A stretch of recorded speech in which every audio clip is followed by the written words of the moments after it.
dark clouds. They roll like waves over the Nine Kingdoms. Nine Kingdoms forged in fire and bloodshed and conflict. These waves roll in particular over the kingdom of Evermore. It is a kingdom that burns. Heavy rain pours down upon Siona, a city fortress of gleaming stone and woven between arching silver trees. It is the last stronghold of the Moon Elves, and upon its walls, above the southern gate, they stand, resplendent in fluid armor and graceful battle robes. They are formidable to look upon. Their numbers, however, are moderate. Their forces, one of them mutters, a young moon elf. Their forces, why did they not approach? His commander answers, they are waiting for something. Beyond the range of even our arrows. Beyond this vast gleaming wall that seems to glitter in the moonlight, we see a huge host of soldiers. They bear the colours and fly the banners of the Magisterium. The armour of spell wards and the mystic knights glimmer by the light of the three moons in the sky that can just penetrate the rolling clouds.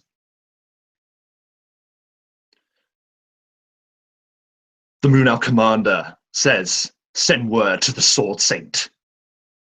He will want to see this. Our enemy is waiting for something. And he stops. It does not take long for the commander to learn the answer to his question. There is a wave of static that passes over the ranks above the gate. A look of realization crosses this Moon Elf's face as he thinks two words. Witch hunters. There is a blast of crackling energy. Moon Elves are sent reeling over the battlements from the impact of a deep strike teleport. Marius Hexenhame is leading the assault on Siona with a contingent of Mystic Knights. Marius, tell us, how does he take the wall? It's extremely professional. Marius doesn't panic. As they appear, people are smashed. Elves smashed against walls, bones crunching. The various Mystic Knights with Marius, his squad, his bodyguard, set to dealing with the unconscious or disposed elves with cracks of hammers and splats of brain matter on walls as they eliminate those who are unconscious. A little bit of resistance is built up as some of the elves get into a formation. Shield walls ready to go, and the Mystic Knights line up opposite them. And as the Mystic Knights charge forward, there is a and Marius appears behind their lines, smashes the commander with the back of his hammer, and he falls dead. It is brutal, efficient. One of the most dangerous fighting forces in the Nine Kingdoms has descended upon Siona. In a few bloody moments, the wall above the gate is completely cleared of Moon Elves.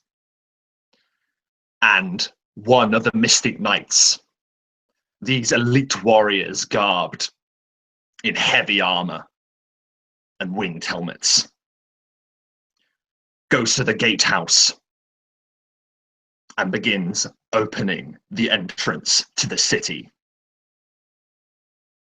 It is at this point that the major force of the Magisterium charge the walls. Arrows are still flying left, right, and center from other parts of the city. But it is not long before the first major defenses of the Moon Elves are utterly compromised as their numbers spill inside the city. Blood looks black in the moonlight.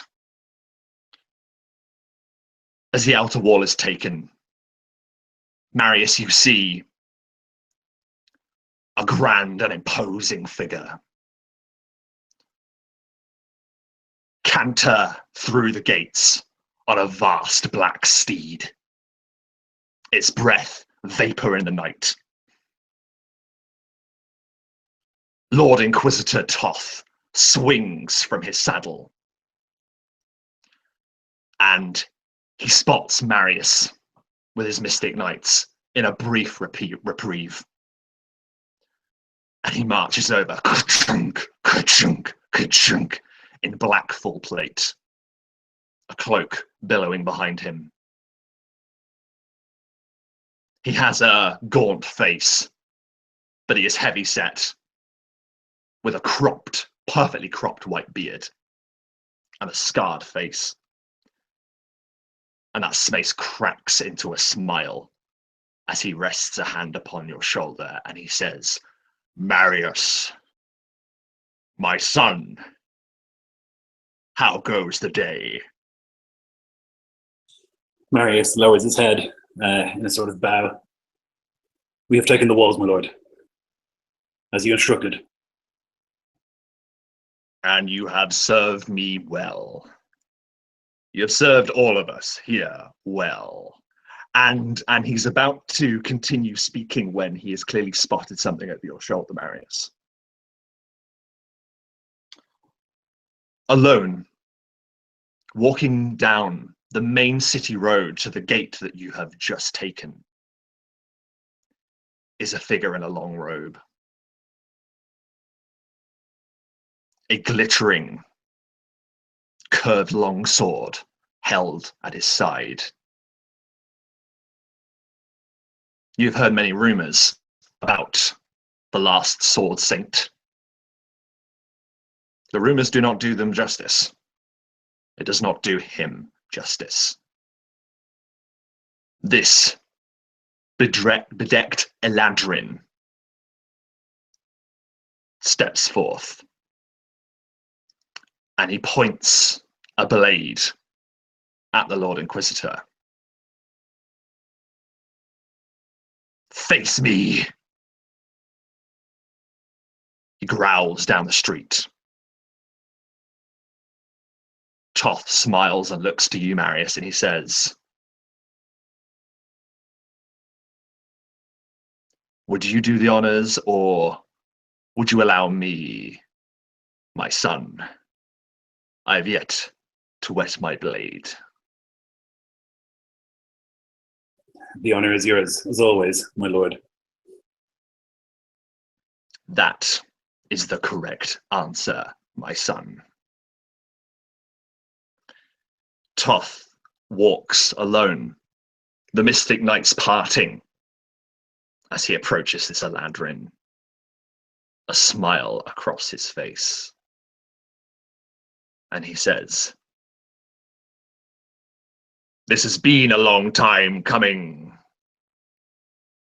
Surrender and your death will be quick." The Sword Saint says nothing, but begins walking towards the Lord Inquisitor, his pace increasing with every step, and then clash! Two of arguably the greatest warriors of the Nine Kingdoms lock in combat, whirling about each other. Very different fighting styles. The Eladrin is balletic, graceful, like a dancer, sailing around this heavy-set man in full plate. And that's the problem. He wears plate. This Eladrin's blade is deflected once, twice, three times simply from this tall man's armor. But then suddenly, wreathing up The Eladrin gets a strike across the Lord Inquisitor's face, across his eye. Arrgh! Blood flies to the streets. And then the Lord Inquisitor growls. That's a nice sword. I'm going to kill you with it now. And he reaches up and closes his fist. A powerful energy grips the Eladrin where he stands. The Inquisitor lazily strides towards him, plucks the blade from his hand, and slowly, while smiling, pushes it into the Eladrin's lungs. And then pulls the blade free. Looking at this marvel of steel, he smiles. I think I'll keep this. Like a macabre puppet. Toth's magic still gripping him where he stands, the Eladrin dies on his feet.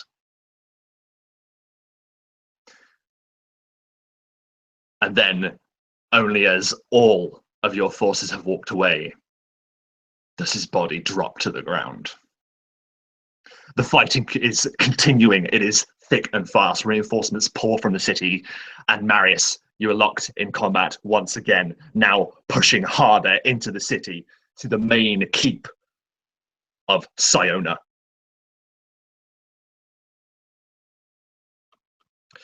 And then, whilst cutting through a myriad of Moon Elf forces, Marius, you see a girl.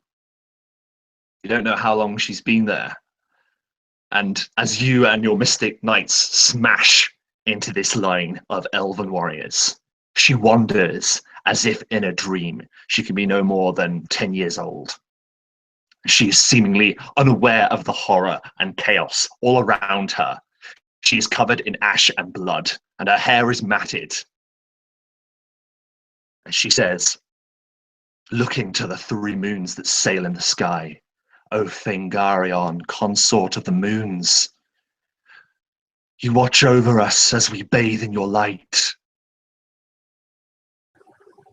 That's oddly familiar to Marius. He remembers his mother telling him that same poem. He says, bring us music and laughter and love and keep us hidden and safe this night.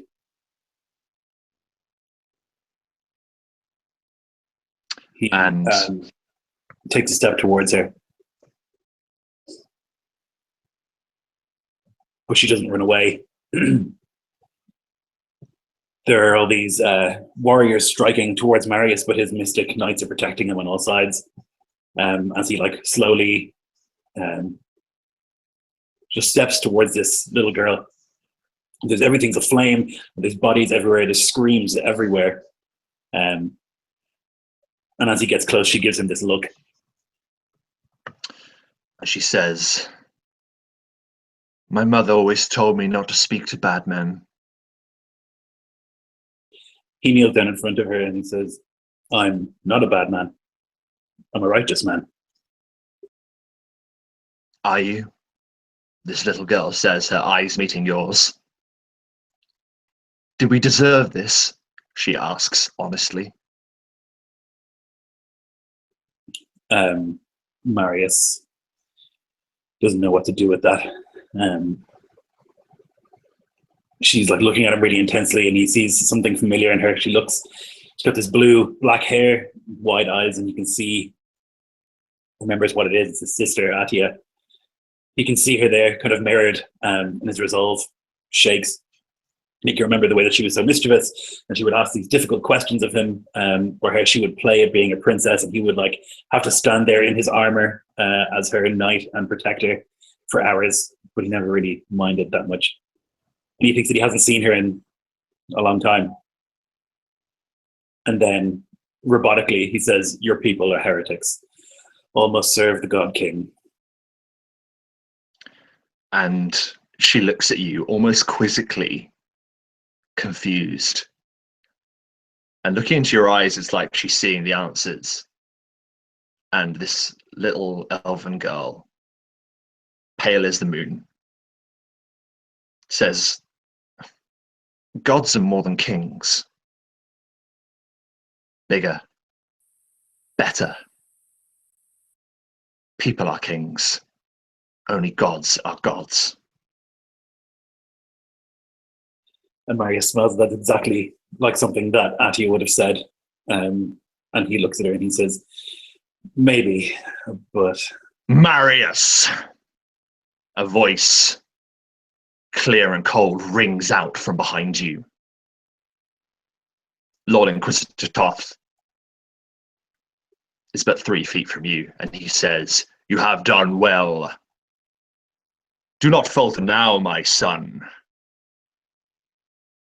And his eyes glide over to this young girl as this battle, as this chaos rages around you.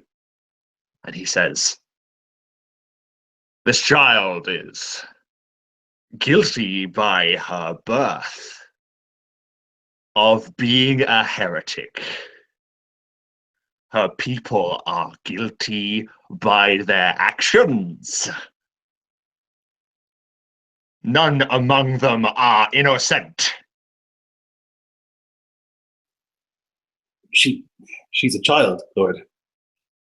She is a heretic, and the God King demands her death, just as she demands the death of the warriors of this city, just as he demands our obedience and faith. Marius looks at him and doesn't really know what to do. The girl is, in his eyes, blameless. She's a little girl. What's she done to deserve this? But he also realizes that he's in a situation where he can't really refuse this Lord Inquisitor, this man who has been his father for a long time. And you would see or hear rather, as his fist tightens around the hammer, and he raises it.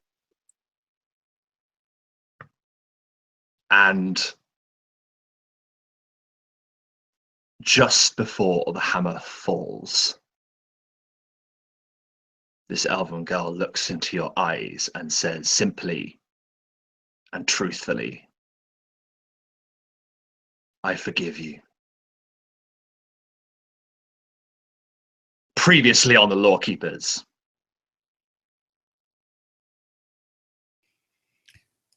Okay, come on, Aerx. Keep it together. Occupy your mind. Think of the memoirs you'll write when all of this is over. The memoirs of Aerx, the Lightcast. Aerx, the Rogue Arcane. Is better, but no. Aerx, the Gloom Father. That's badass.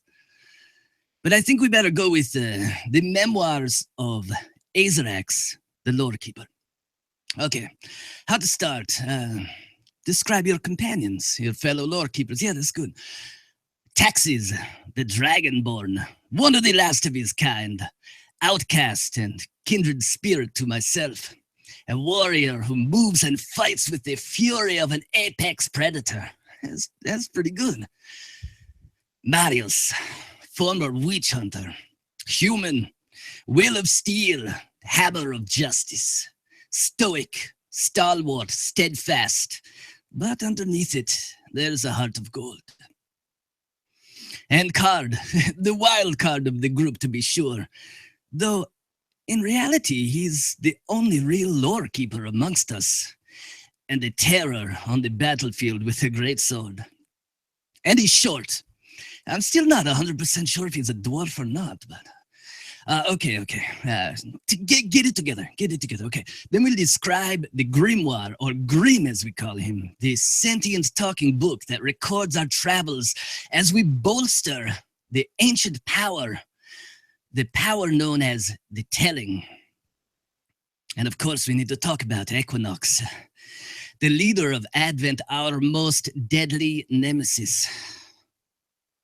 How does one describe the terror? A man in a mask who can disintegrate an opponent with the blink of an eye and steals in someone. A foe who is said to be a being of fear incarnate. I'll come up with something better. Okay, then the bulk of the story will be cut into chapters of the many battles that we've had. The escape from Cloud March, where we first encountered Equinox and his Silver Guard. The skirmish of Riverbreak Keep, where we freed the dignitaries from Advent forces. Or so we thought. The treachery of Mountain Crown, where we were framed by a doppelganger assassin for the murder of Prince Artoon and, oh my God, Raylan. Ezekiel Raylan. The fastest marshal who ever lived, our companion, fell in that battle, cast into the telling itself, his fate unknown to this day. Okay, next there was the reclamation of the Methanium, where we bested a monstrosity known as the Hydra, narrowly escaping the clutches of Equinox once again. That brought us to the bloodbath at Spinner's Creed Temple, a fray in the Underdark, where I made a most impetuous sacrifice and cut off my own left hand. And then the great Battle of Talazon in the stalactite city of the Drow above Deep Lantern, as my martial companions dispatched the Mind Flayer puppet masters who'd infiltrated the High Council. Somehow I became an avatar of the Spider Queen herself, my consciousness projected into the legendary arachnid, the Gloom Mother, to lead my people to victory in a battle against the Kraken of Deep Lantern. I can't believe this is real. It was a great victory indeed. The Lorekeepers earned a pledge from the Drow of Talazon to aid us in the battles to come, but to me it was something more. Redemption. My name. Forgiveness for the crimes of my parents. Absolution is a peculiar thing. Aerx, the Gloom Father, they call me now. It's a name that... A name. That's it. That's it. That is how we're going to defeat Equinox. That is how we're going to win. The epiphany rattles around, reverberates in Aerx's mind as he looks around to get his bearings. As this epiphany swells in your mind and hope fills your heart, there is a sudden, painful crack across the back of your head. Chris, Lloyd, I would like you to take a point of inspiration for that. Amazing stuff.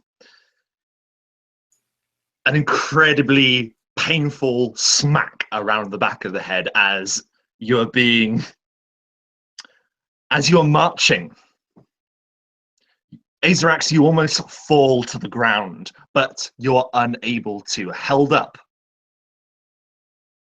by a manacle and chain around your neck.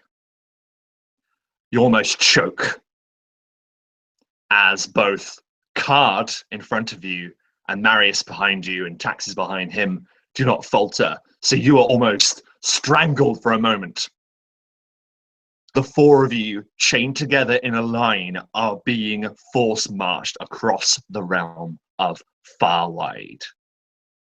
The mysterious witch hunter that had approached you and had surrounded you by his men laughs as you stumble, Aerx. And he says, "Well, look at you! You look like a dog that just licked piss off a nettle. Come on, get to your feet now!" I imagine that he's being dragged for a good moment before he gets his feet below him. Are we gagged? Nope, you are not. In fact, it's kind of peculiar. You haven't had anything taken from you. You're not gagged. You're just chained by the neck to everyone else. Aerx coughs. A dog, that's funny. I'll remember that when I'm fucking your bitch mother. He spits. The witch hunter laughs loudly. And then he grabs you by the hair and pulls you close and he says, I'll smash your face in with a fucking rock, pal. And then someone sort of claps him on the shoulder and he seems to remember himself and he pushes you into like a continued kind of march. You are looking around you and you see that there aren't many of these individuals that are wearing this armor that's kind of inlaid with this kind of duster coat, kind of traveling coat kind of thing that sweep behind the witch hunters as they walk. There are 3 witch hunters. You are, however, also surrounded by a number of these mystic knights, the shock troopers of the Magisterium. Yeah, and there are a few other figures hooded, sort of walking on the outskirts of this convoy that is moving you all across the realm of Farwide.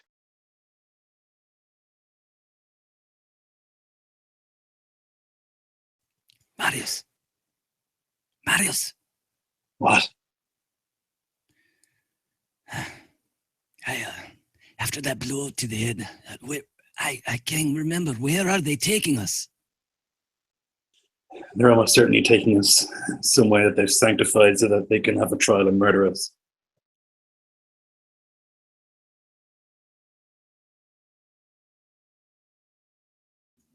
Yeah, as Marius says that, it is confirmation to Aerx's fears. And he continues to walk and says no more. This witch hunter who had grabbed you and also hit you, Aerx, sort of moves ahead in the line. So he's actually walking shoulder to shoulder with Card, and he is just staring at you, Card, as you are sort of like at this forced march pace. You're just sort of keeping rhythm, but you notice that burning feeling when you know someone's just eyeballing you. And I'd like to know what Card is feeling about this and about the situation he now finds himself in. Through the eyes of the person who's kind of eyeballing Card, it would just look like a matter-of-fact response from on Card's face. He would just kind of give him a similar look, and he'd mutter under his breath, "What you looking at, boy?"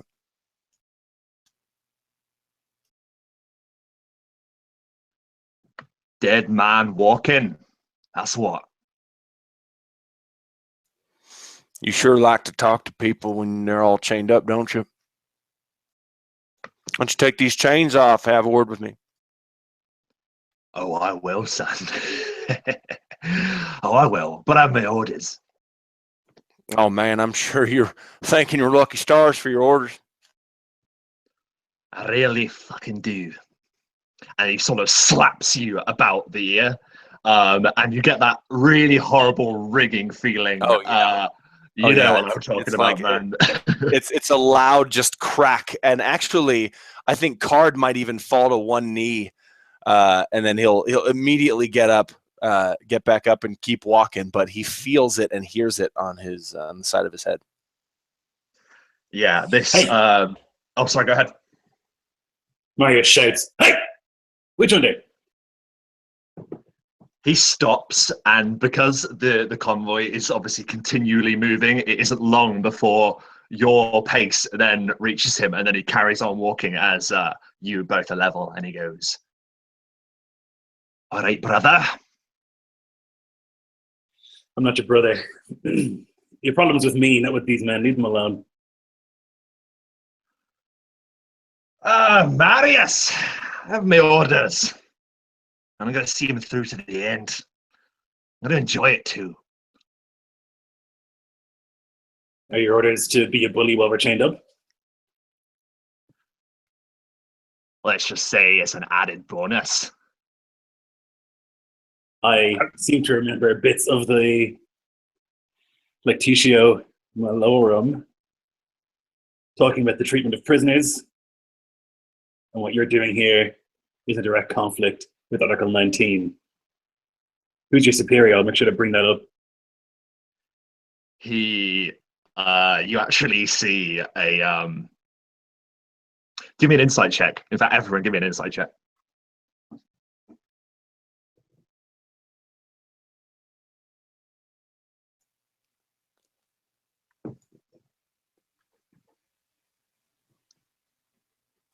Ready for this? You ready for that?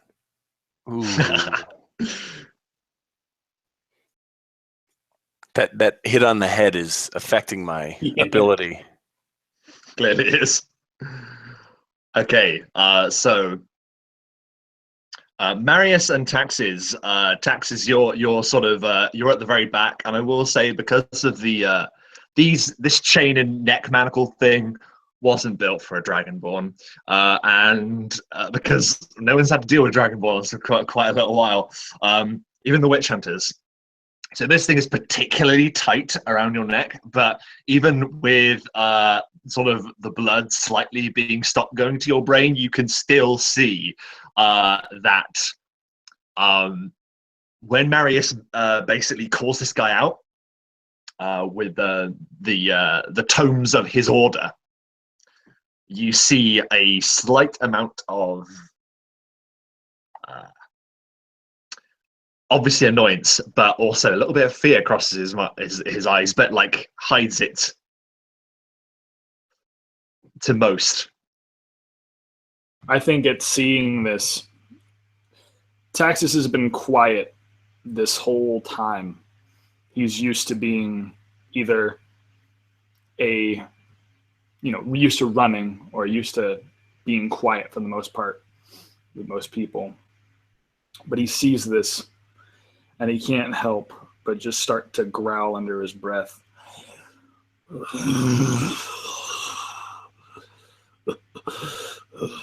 You think you're funny, little man, don't you? Putting these collars around our necks like dogs. Let me tell you something. I know what a scared animal looks like. And right now, you might be looking like you're fine. I can tell how your heartbeat's beating, though. If you let these chains off, I'll make sure that blood flows really nicely.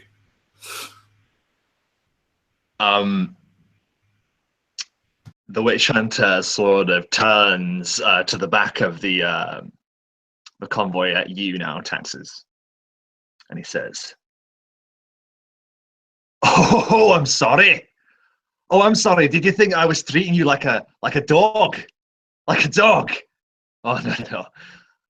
This is me treating you like a dog." And he basically grabs like what looks to be some kind of metal harness and he chucks it to two mystic knights who basically pull it over your pronounced snout. It's basically like a Hannibal Lecter muzzle, and they painfully tighten it around your snout to the point that you can barely speak.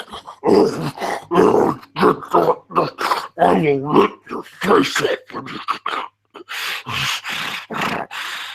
Taxes, relax. Nothing you can do. Breathe. And the witch hunter just looks at you dead in the eyes, Taxes, and says, "That's treating you like an animal."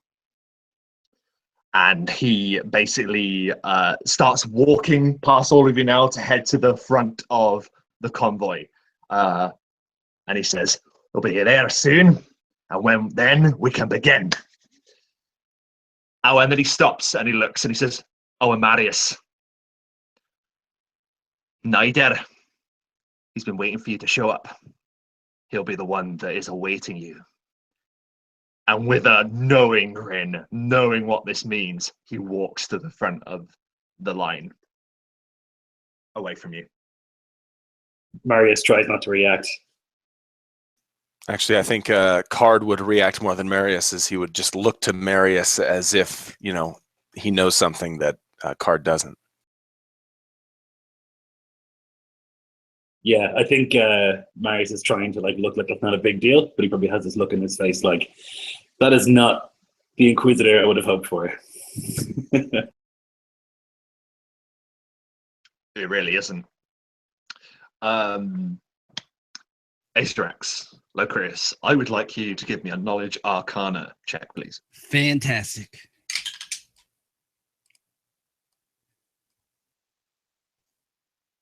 That is a 12 on the die, so that is a 19. That's excellent. As a individual of great power, you have, I like to think, like a constant kind of awareness of the forces of the arcane that swirl about this particular plane of reality, and you sense a familiar power,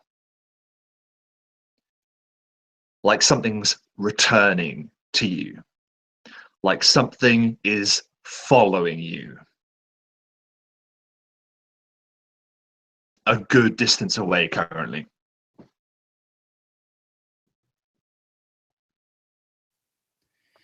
Interesting. Aerx shakes his head, for he did just get a rap right across the chops. Perhaps it's still there. He can feel it. He can taste almost the metallic tang in the air. Interesting. His mind starts swimming, and he tries to focus it to the matter at hand. For Aerx has spent a life in hiding. He's spent a life pretending to be who he is not. He spent a large portion of his life pretending to be a member of the Magisterium by the name of Belshazzar. He thinks back, I imagine that we see him in these great archives, these great libraries, scanning through tomes. Do you think that in Aerx's travels, he would have come across the Lectitio Malorum? Is that what you called it, Lloyd? Yeah, well remembered. Yeah, I reckon that it could be accessible, like some knowledge, but these tomes are closely guarded. So I will say I'll give you a history check, and with a really good history check, then yeah, totally. All right, here we go. Let's do it. I might use my my fucking, what's the thing? Inspiration. I think this would be a good one to use inspiration. So we'll see. Yeah, man, no worries. That first one's an 8 on the die. Let's see what the next one is. That's a 14 plus 7 is a 21. Excellent. And you're reaching back and you're actually thinking about the days when you did a lot of bookkeeping for the Court of Whispers, where you would pore over tome after tome after tome. And you'd actually discovered not an entire copy, but annotations and notes that had been made from once reading one of these prized journals. The Malorum is full of intricate details and corrupt ideologies that essentially focus in on making sure that when they catch a witch, they kill a witch. But is there anything in particular you're after? I think what he would be trying, Aerx, of course, is thinking of survival for him and his allies. For he is quite certain we are destined for greater things than to die in the court of the witch hunters. So he's trying to use his knowledge of the Mystic Knights, the witch hunters, and their role in the Magisterium to try to think of perhaps a loophole, or perhaps something as simple as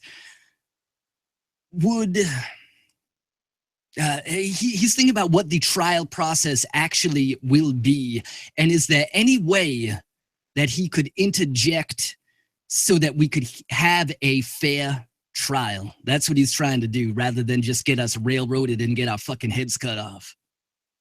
You're confident with some of the knowledge that you have, and with a good conversation with Marius, you think that you might be able to work something out where perhaps you may be able to defend yourself. You do know that you have to be put on trial for whatever reason that is. So if you get some time with Marius, that is a very good possibility that you can work something out, at least to mount some kind of defense. It is at this point, however, Aerx, that sense of magic that I was talking about earlier, that familiar feeling, it's almost like it goes numb. It's like your arcane energy is closing in around you. You can feel your heart beating. You feel your skin is cold. And you look across to your right. And your eyes meet with one of these hooded figures that are walking on the outskirts of the convoy. And one very, very, very briefly turns its head to you, and you see a completely white-skinned individual, bold and albino looking, with white eyes staring at you. Everyone, in fact, Marius, this doesn't need a check. Marius would know what these are. These are known as the pariahs, and they are victims of the witch hunters, a secret, closely guarded secret of their creation shrouds their existence to those that try and fight the witch hunters, that any that are near a pariah fall into their, what can only be described as an anti-magic field. And this thing is looking at you, Aerx, and then continues on its way.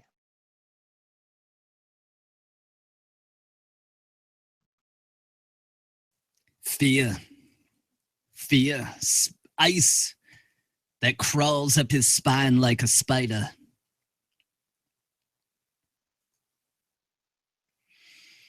He continues to walk without a word. And it's interesting because there's like a visible reaction from you when this power kind of like starts manifesting around you. Marius, however, you are not affected.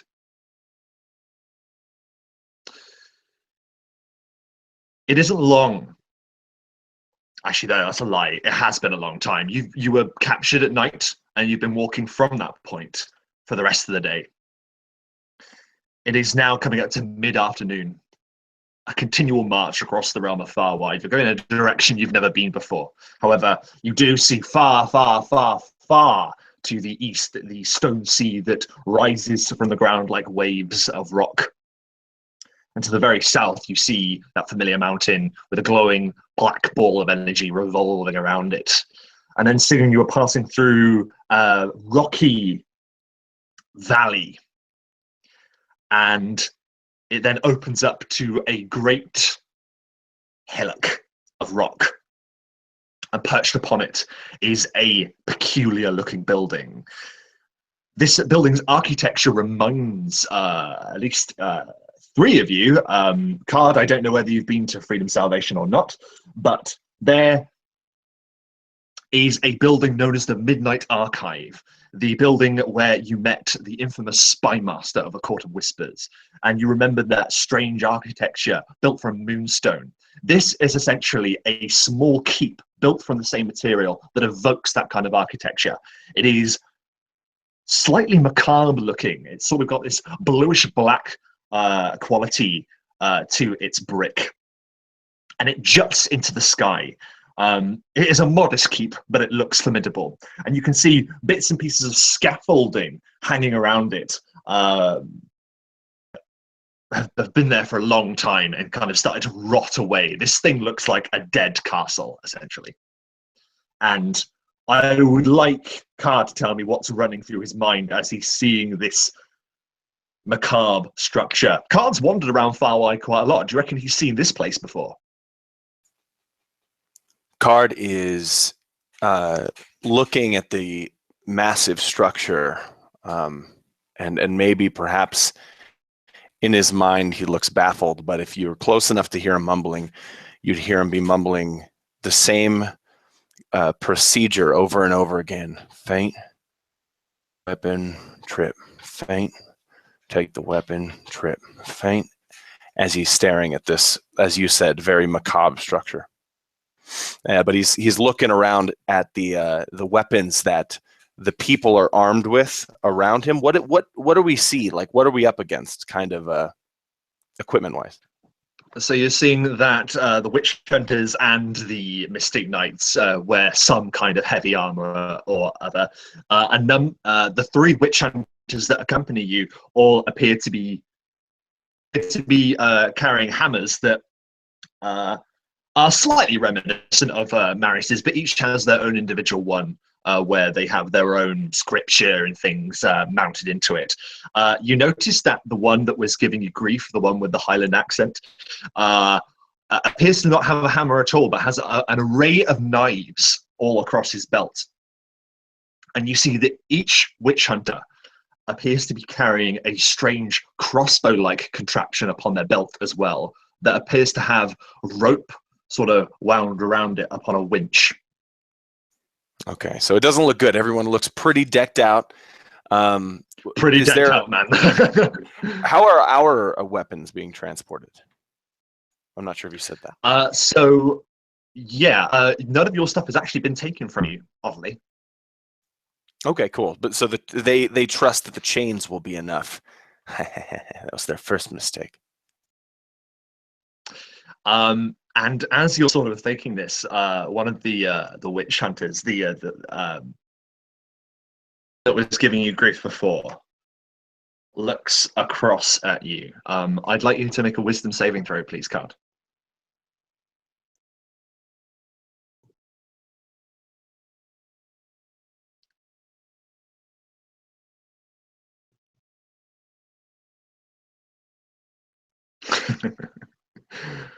For those watching, that is a 5.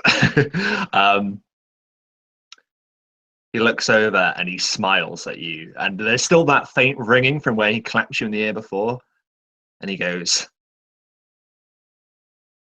I invite you to try. And it's weird, you kind of feel like, how did he know? How what?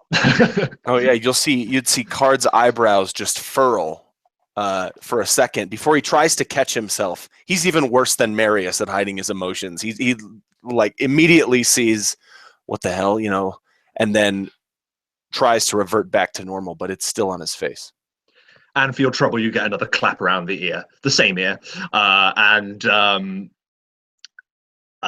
do you go to ground again, or do you reckon Card takes this one? We take them both. You know what? He takes this one, and that you actually maybe even see a little bit of blood dripping down. He stands back up, and he turns his face to the other side to show the other ear. But he's definitely in pain. Fucker, you take a well-deserved point of inspiration as a mailed fist lands on your jaw. All right, good. He goes down. He super goes down. It's a bit of both. After a while, you find that your company has been marched up this basically stockade bridge. It's almost like this thing is a large version of a Motte Bailey, if you know what that is. This big keep that's basically on a tactically raised bit of land. This wooden bridge creaks beneath your footsteps as you are all dragged into a main courtyard. And mystic knights lining up behind you as if like clockwork. The three witch hunters move to stand next to each other in front of you all and wait.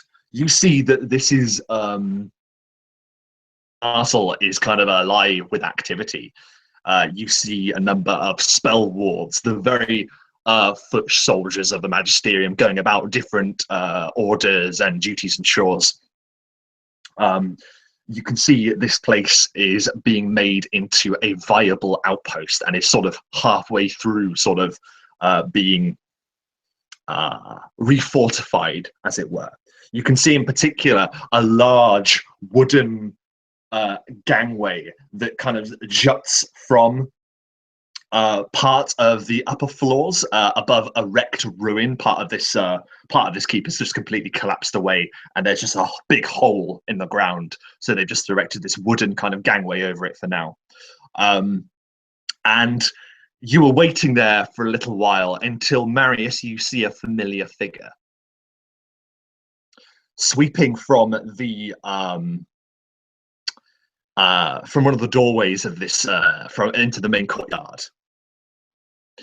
A man, probably around the same age as you, but he doesn't look it. He kind of has a fresh face, a face that has never been scarred from battle, and a complexion that will remind everyone of well looked after and good living, shall we say. He is a man from high society. This is Naider. Naider has served the witch hunters, began serving around about the same time as you did. But whereas you had to earn your position, Naider was given to him on a platter. And he approaches, a perfect smile painted across his face, and he has sort of flowing blonde hair. And he goes, "Brother, it is fortuitous to meet you once again." And he mockingly performs the witch hunter salute, which I don't actually know. Marius, what is the witch hunter salute? Is it to the chest or? It's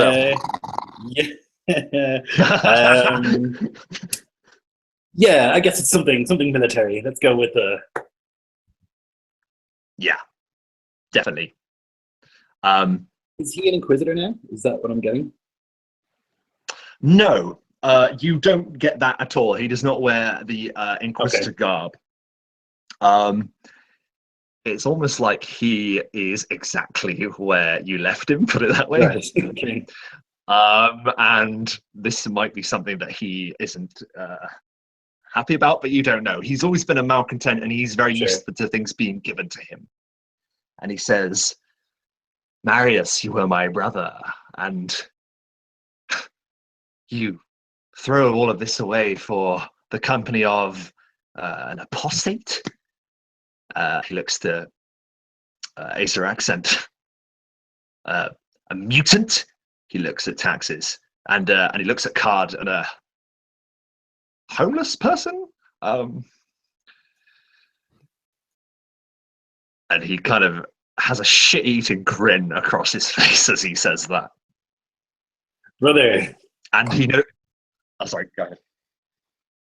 It's good to see you've been busy in the year since I left you. You've been climbing, it seems.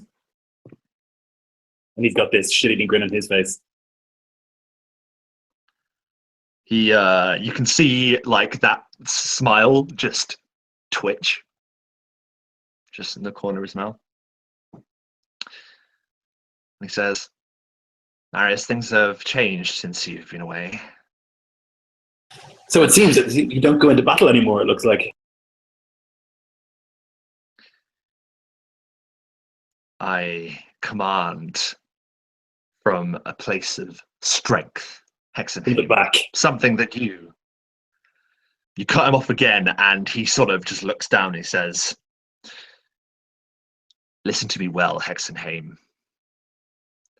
By nightfall, the Lord Inquisitor will arrive, and he will make your position apparent to you." And you can see his eyes blazing from being embarrassed in front of all of his brothers, but is desperately trying to not let it kind of affect his position in this exchange. He says, "You have until nightfall to think about what you're going to say to the father you abandoned, Hexenhame. Take them away." And the Mystic Knights drag you into the darkness of this dead castle. And that is where we're going to take a short moment to say hello everyone and welcome. My name is Rob, you're on the channel Performance Check, and this is the Lorekeepers Chapter 7 Trial of a Witch Hunter.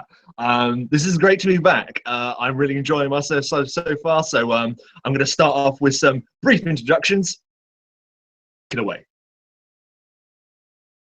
I'll go first because no one said, "Oh, I beat you, Barker. I beat you."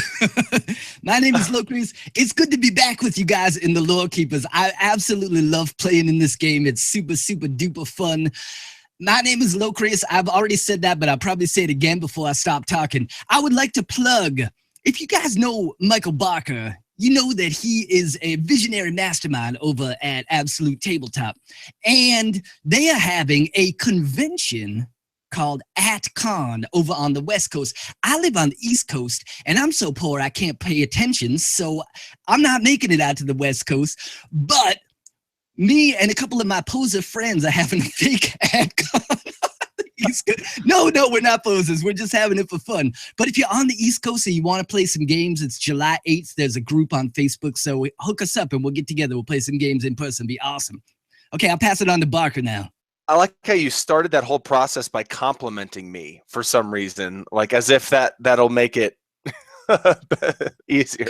That makes it okay to rip you off. Exactly. No, that's it.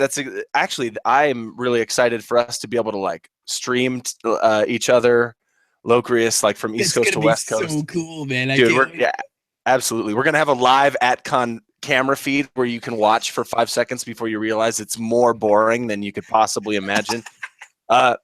No, yeah, my name is Barker. Thank you very much. And I want to plug that Dyer Corby shirt over at Locrius's shirt store because that's still in my cart. That's something I'm going to be buying this month. So head on over there to get a T-shirt to wear at your fake @Con. I'm going to pass it on to going to my left. We're going to go to Chad. I'm gonna take the steering. You guys got me rolling over here. But yeah, no, my name is Chad. I don't really have a whole lot to plug. I will be running a game at Con, which will be fun. I'm gonna be running a mouse guard game over at Con, which is gonna be great. Yeah, dude, like I just enjoy playing with all these cats. It's amazing. You guys can find me on YouTube at Chadnick. I'm done. Lloyd, take it away, brother. Hello, I am Lloyd. I have a YouTube channel called Jarl DM if you want to watch me do some nerd stuff. This has been super intense and very difficult, and I'm probably going to get killed, and I cannot wait to be mutilated. And the mutilation shall follow. So for now, we're going to jump back in. We cut back to the Lorekeepers. We take a cinematic switch as the four of you, now unmanacled but now deprived of your weapons, armor, and basically everything other than like your underclothes, not underwear, like I'm guessing you have shirts and stuff, whatever. They they chuck you in to a particularly nasty cell. You know that you've been taken beneath the main body of this keep, and it isn't long before a heavy iron gate swings shut, bang, and placed over the door, and one hooded individual remains standing outside, quiet.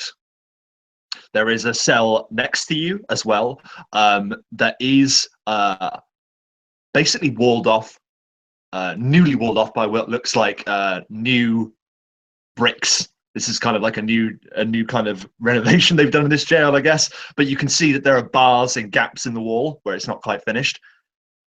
So you can see through into the next cell as well. What is Taxes thinking as he is the last one to be sort of shoved in? And I will say that it takes about 4 of them to shove you in and sort of squeeze you through a 6-foot-tall door. You're 7 foot tall, so pushes you in. How do you feel, man? I imagine it's kind of how a large dog is being forced into like a very small like airplane crate to be like, he's just like, you son of a... And I imagine he still has that muzzle on him. I don't know if they would have taken that off or not. That's up to you, Rob. I'm going to say it was locked on. You can still speak, but it's kind of like, it's just painful. Right, okay. So I imagine he's like trying to fight it, and then he keeps getting pushed, and then eventually just his arms just give. And then he turns around, and it's like a split second. He gets down on all fours, kind of curls around the front of the door, and then just slams himself and his arms up against the bars and looks directly at whoever was the last person to put him in there. I hope you like the way you sleep tonight. Next time you come around this place, you might not be able to breathe to tell your brothers how we're doing.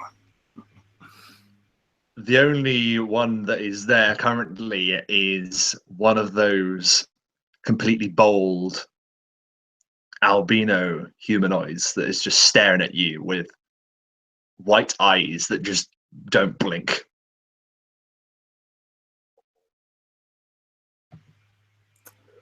A sneer freak show. I don't know what you are. Rightfully, I don't even care. You tell your masters I don't like being crammed into Small little cages, and he just punches the bars as hard as he can. And I imagine it probably dents it a little bit, maybe. Sure, like there is like a dent that forms, but I mean anyone can tell that it's going to need like much more denting to actually break it free. And yeah, it's incredibly painful when you hit this thing as well. It's solid. Oh yeah, I figure it's like I don't mind having some broken fingers just to make a point. Marius will call out and he will say he can't tell them anything. It's not his fault.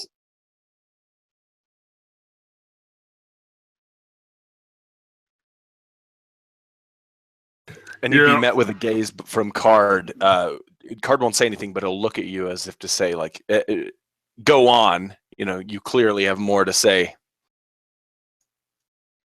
This soul, poor thing, has been created against his own will. And it's suppressed. Go ahead.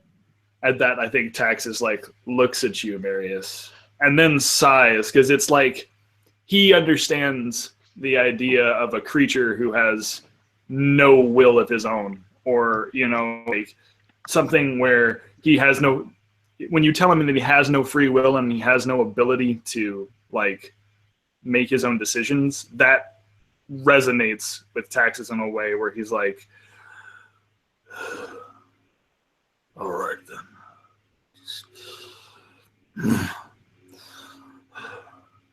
Give me one of those. And he looks at you, Marius, and he just says, whatever you are. But look, I want them, not this thing. So you talk to him. I'm done. And he spits blood, I imagine. Just a little bit of blood comes rushing out of his mouth, probably from the hits that he took, and he just sits over in the corner and just waits. A small piece of the last bit of jerky, which was hidden like in Card's sock or something, so it's extra nasty, lands near you, Taxes. He can tell that you're a little bit under the weather and emotionally, and maybe thinks you can use some meat.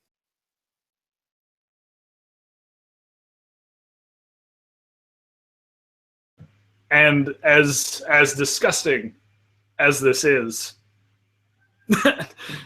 this sock meat, he looks at it, and he then looks to you, Card, and then looks back to the meat.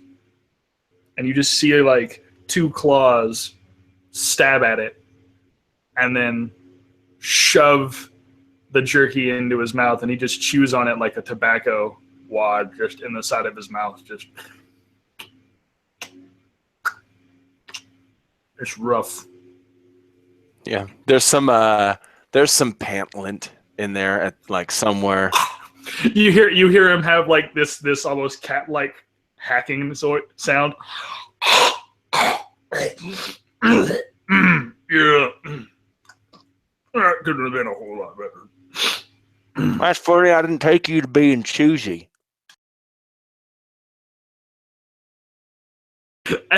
And Texas actually like chuckle coughs at that, like, yeah, well, hey, but he looks at you and says, "Thank you.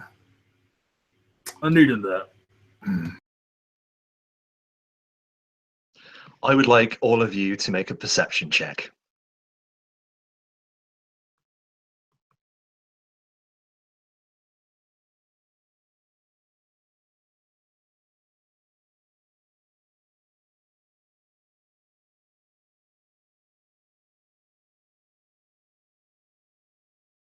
So you're sort of in the middle of your chuckling cough, Taxes,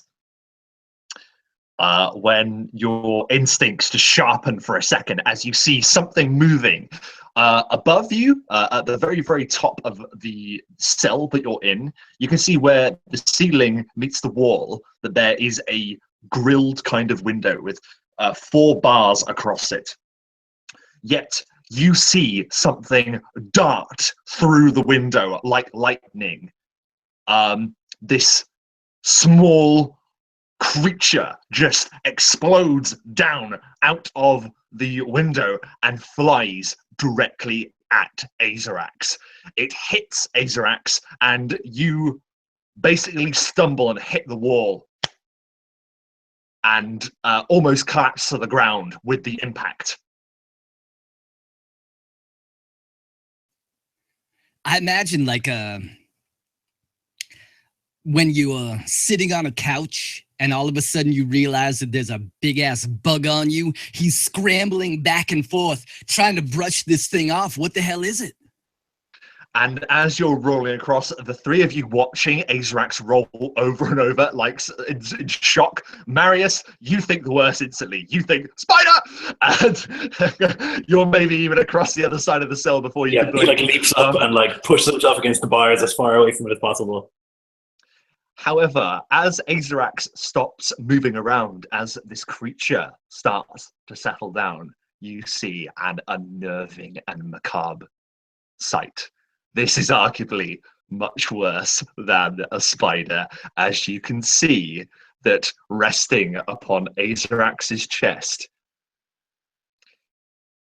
is a severed, animated drow hand. What does it look like, Chris? I imagine that we see a silhouette. The shock sets in and Aerx appears on all 4s. And I imagine that from the dim light that's cascading into the room from the hallway beyond, they see in silhouette as this thing crawls forward and Aerx leans down towards it. Do I still have the visor of Veritor on? Yes, you do. They would not have taken that. They just consider that to be eyewear, as far as you know. Absolutely. So, flash, all of a sudden, we see it through the visor of Veritor. He looks down at this thing. He looks at his own hand, and we see almost like X-ray vision. We see the bones of the hand. We see the sinew in there. We see the muscular fibers in there, like a Leonardo da Vinci anatomic sketch. As he zooms out, he sees them both. He looks down, he moves one finger, the other moves. He moves 2 fingers, both move. In this creepy pantomime, silently, understanding what has happened. And as your animated hand familiar is syncing with your movements, it's you can't help but feel, and I know this might go without saying, but this is D&D, but you can't help but feel this is slightly wrong. Something is definitely wrong with this, but at the same time, it kind of feels right. It is synced to you. This thing is reacting to you perfectly. And now that you're looking at it, it's actually still resting upon your chest. Then as you've moved to do that, it's moved aside. And it looks to be almost obediently awaiting command, just sat there. There is a profound feeling inside of Aerx. There is a twinge of disgust there and repulsion, but there's an allure. He understands why the necromancers follow their tradition. The power over death. For a moment, he feels the hair on the back of his neck stand up. He feels that desire, but quickly he's back in the room. He looks down, picks up his own hand and puts it on his shoulder, and turns to his companions. Well, this is different.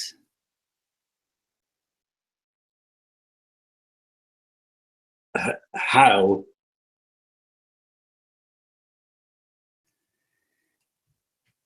Well, without going into too much detail, I would imagine that it has something to do with the arcane energies when we completed the ritual in the Temple of the Spinner's Creed. I would imagine the demise of my spider familiar probably combined with the natural eldritch energies of the Gloom Mother probably made a bond between it and me, or me and me, as it were. You just have an extremely puzzled look from Card, just blown away. You're speaking a completely different language. Is it necromancy? A little bit. And Marius reflexively reaches and touches the medallion around his neck, and then he remembers that you're not actually a witch, and he puts it back down. Yeah, seeing the everyone's reaction, and while his is much more academic, I imagine that there's a ruffle of his cloak, and you see the hand crawls underneath it out of sight. He thinks to himself for a moment. Grim, where is the grimoire? Most of your possessions have been taken, including the satchel that Grim was in. You don't know where Grim is. And he would say it out loud. Grim. He would turn to Marius. Our guard is incapable of telling his higher-ups what we talk about. Is that correct? I believe so. I don't know if they've changed things. But from my recollection, they're barely conscious. Can I make a history or something, Rob, to see if that's true? You sort of start racking your mind to think about that, and then a voice carries from the cell next to you, the one that's half walled up. And the voice says, the tongues get cut out. And it's weird. It's not like the voice was spoken. It's like it was in your head, but it emanates from the cell. It's kind of weird. Do the others hear it? The others, I'm guessing, would react and turn around. They hear it also. But it's more in the mind than in the ear, shall we say. Aerx will try to speak back in his mind. He'll try to respond with thought. And he'll say, "Who are you?"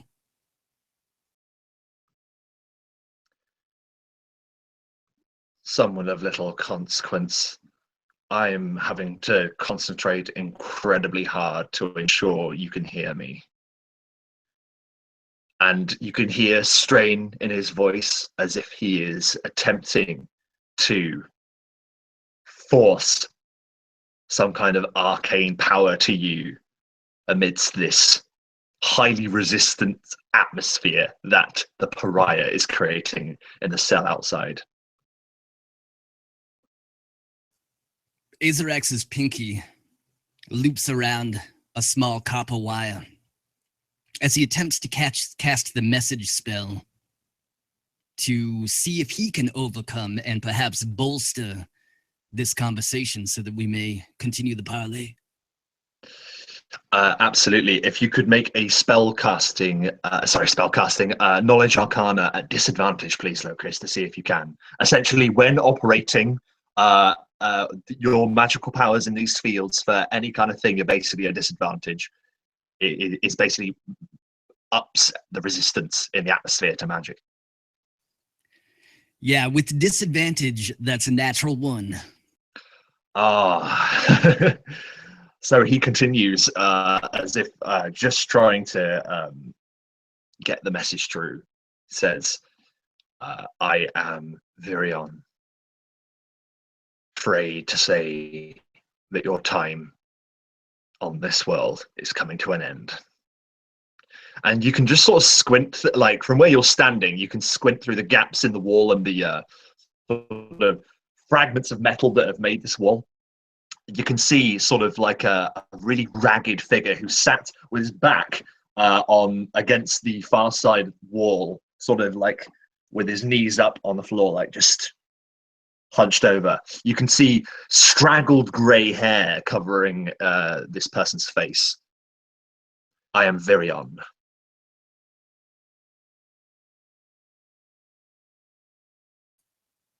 As Aerx reaches out with his mind, I'm just curious, can the others hear him?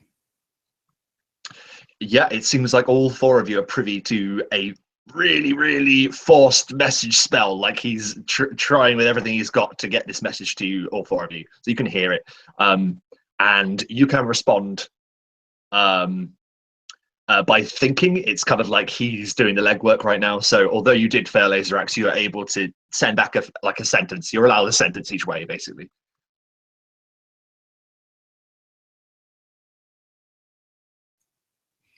Rogue Arcane, when is your trial? The individual sort of stands, wobbling a little bit, and sort of limps over to the gap in the wall. And as his hair sort of parts from his face, Marius in particular, you are shocked to see this is a moon elf. And leaning against the bars, you hear this psychic message as he opens his mouth and he says, I had no trial. And as he opens his mouth, you can see he knows from first-hand experience that they get their tongues cut out.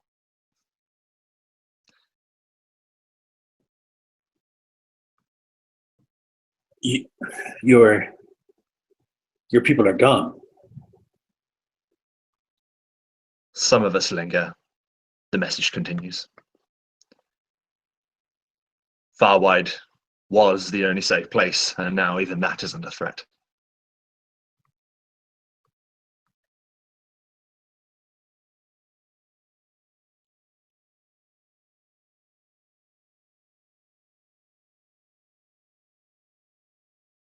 They're bringing a Lord Inquisitor here for my trial.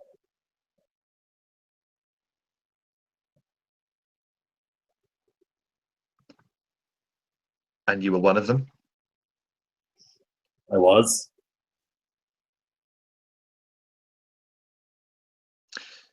This individual looks like he's been through so much. And when an individual goes through so much, there's a certain point where they kind of cease to care. If it isn't a casual voice, but it is a definitely sort of detached, uncaring voice that responds. He says, I see. Their rules change like the wind. You have no hope of winning a trial against them.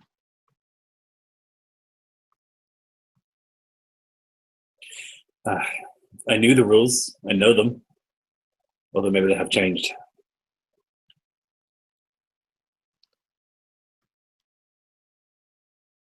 I think it's just a charade, the voice echoes in your mind, to fool them into thinking they're doing something right. Your friend is correct. I am of the rogue arcane, as they call us. Or I was. The House of Embers is the sect I belong to, where some of the last remaining of my people work against this tyranny. But no more, it seems. He looks to his feet.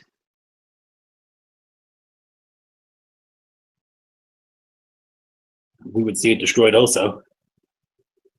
But there are very few of us, and so many of them.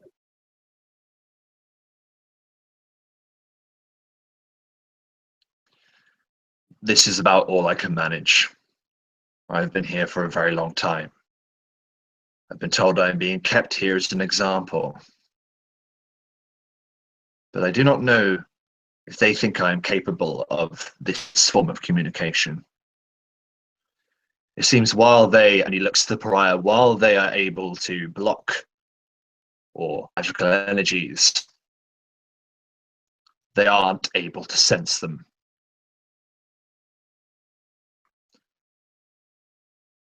But I'm sure you know all of this, and his eyes dart to the witch hunter medallion that rests upon Marius's chest.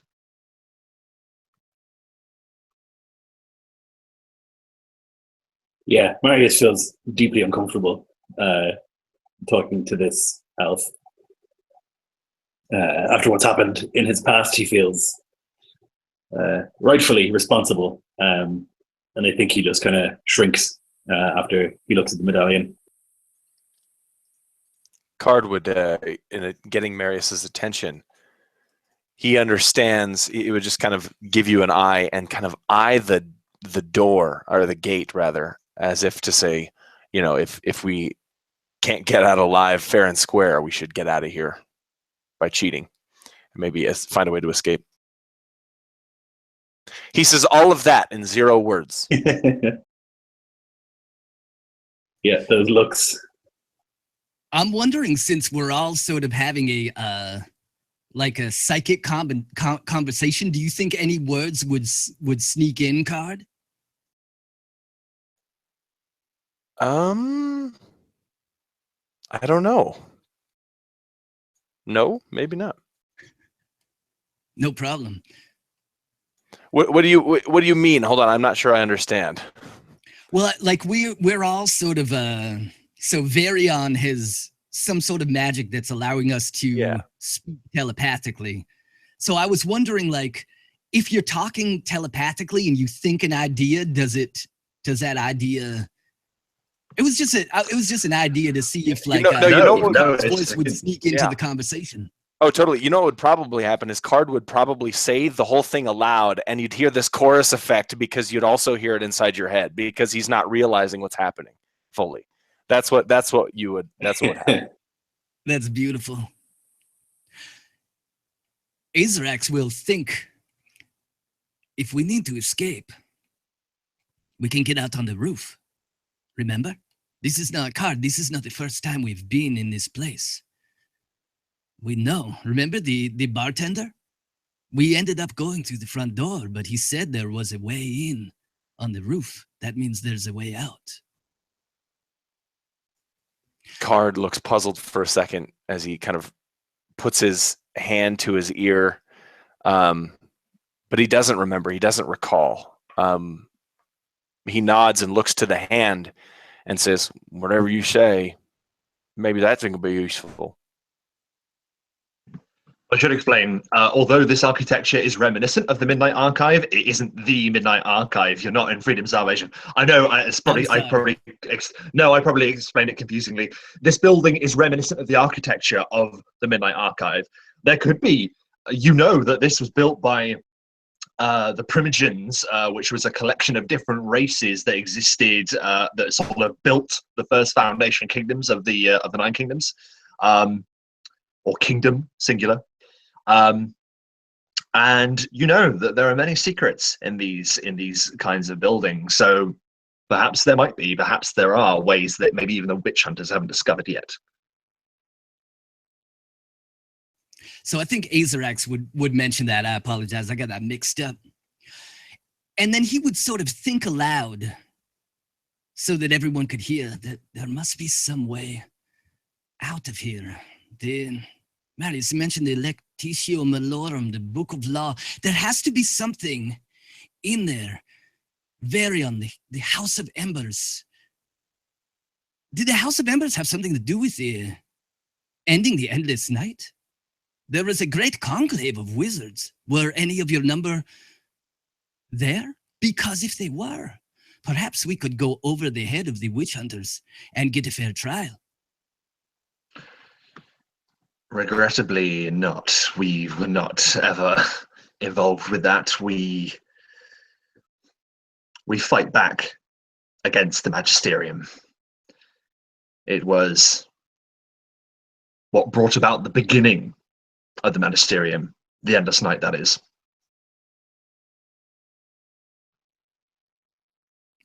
I see. Okay, this thinking is a dead end. We don't even know what we're accused of. I deserted the order. That's enough. You associate with me. That's enough. They don't think anyone is innocent of anything. They assume that everyone is guilty of something and they will find a way to prove it. And the words of Naider echo sort of in your memory, hearing him call Aerx an apostate, taxes, a mutant. Admittedly, he called Card a homeless person as well, but Card is clearly affiliating himself with these people, so he's guilty as all sin too. That's what you can only imagine is the case. Marius, what if a member of the Magisterium wished to speak on our behalf? What if we were empowered by a member in good standing of the Magisterium? It's possible, as it says in the 28th Amendment, the accused having served a period of more than 10 years under any body of the God King's government is afforded additional rights.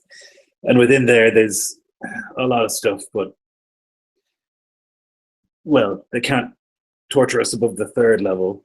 I have to be tried by a Lord Inquisitor, which is something. I'm allowed to give testimony, which is a pretty big deal at my own trial. Usually that's not the case. In terms of interference from the main body of the Magisterium, and Marius, you would know this, the witch hunters are basically given free reign. They operate on their own kind of code and law. The Magisterium are simply enablers. If you imagine an enabler to a psychopath, that's exactly what this is, but an order.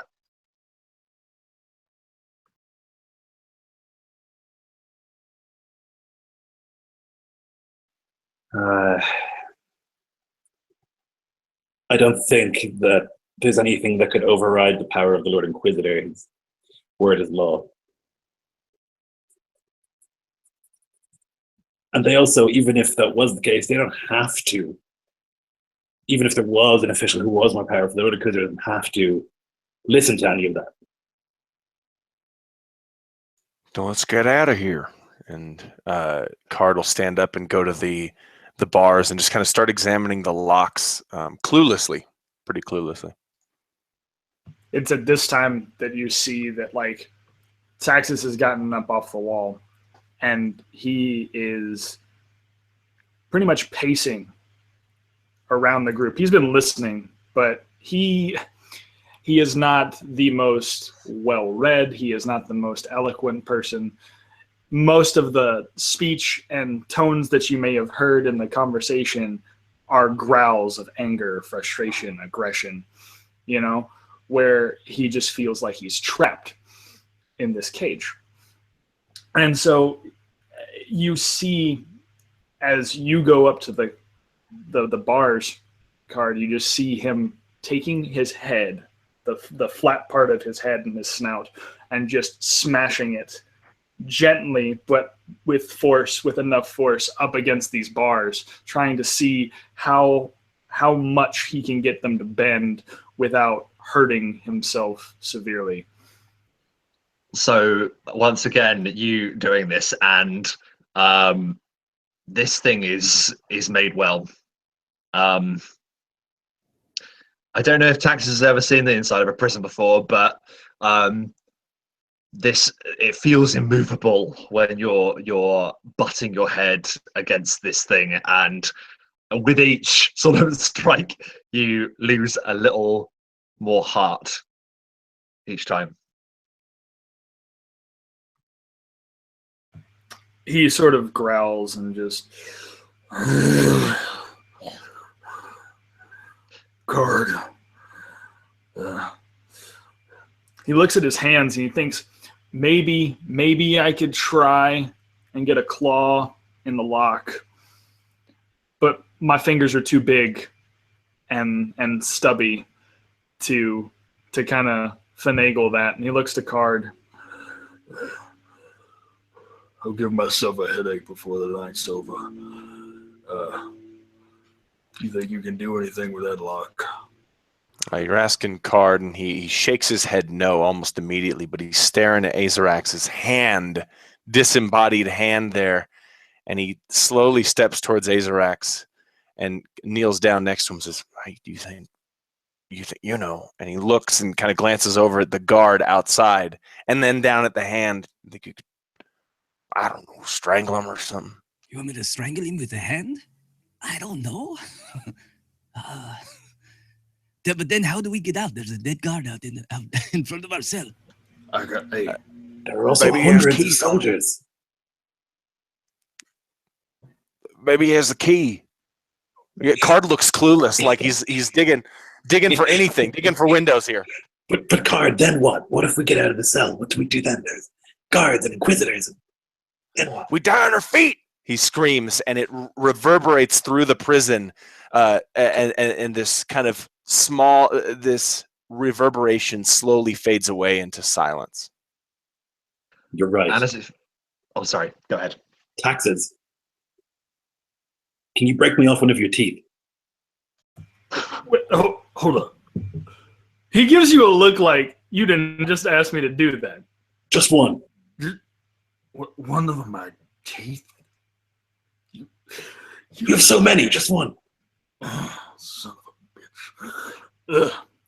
All right. Look, I ain't going to do it because punch me in the face. Come on, punch me in the face. Oh, God. Okay. Punch me in the face. Fuck.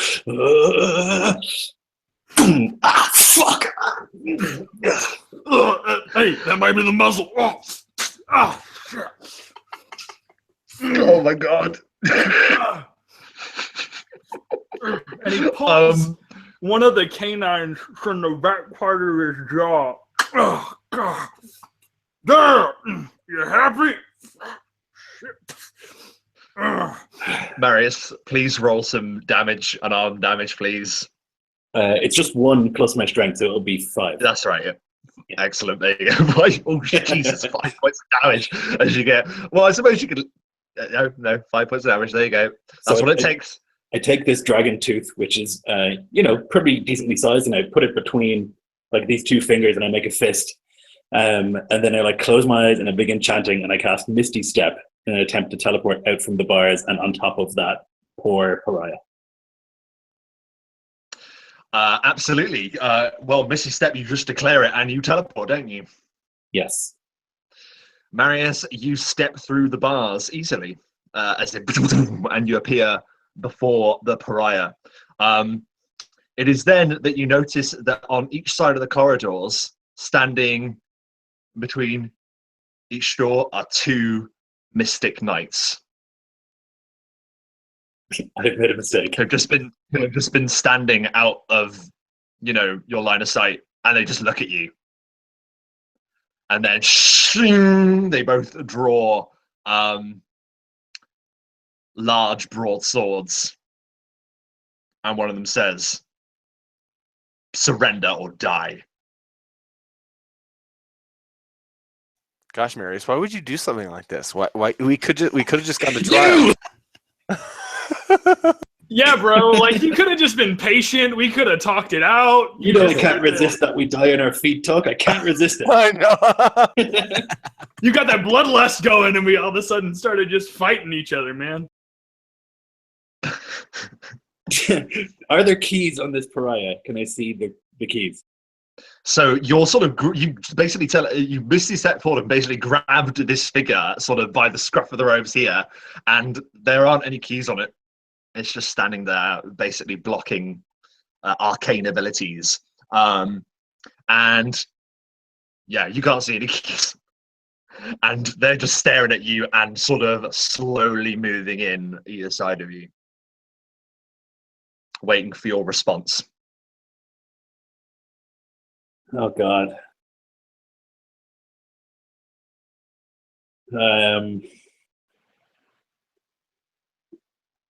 I will nod.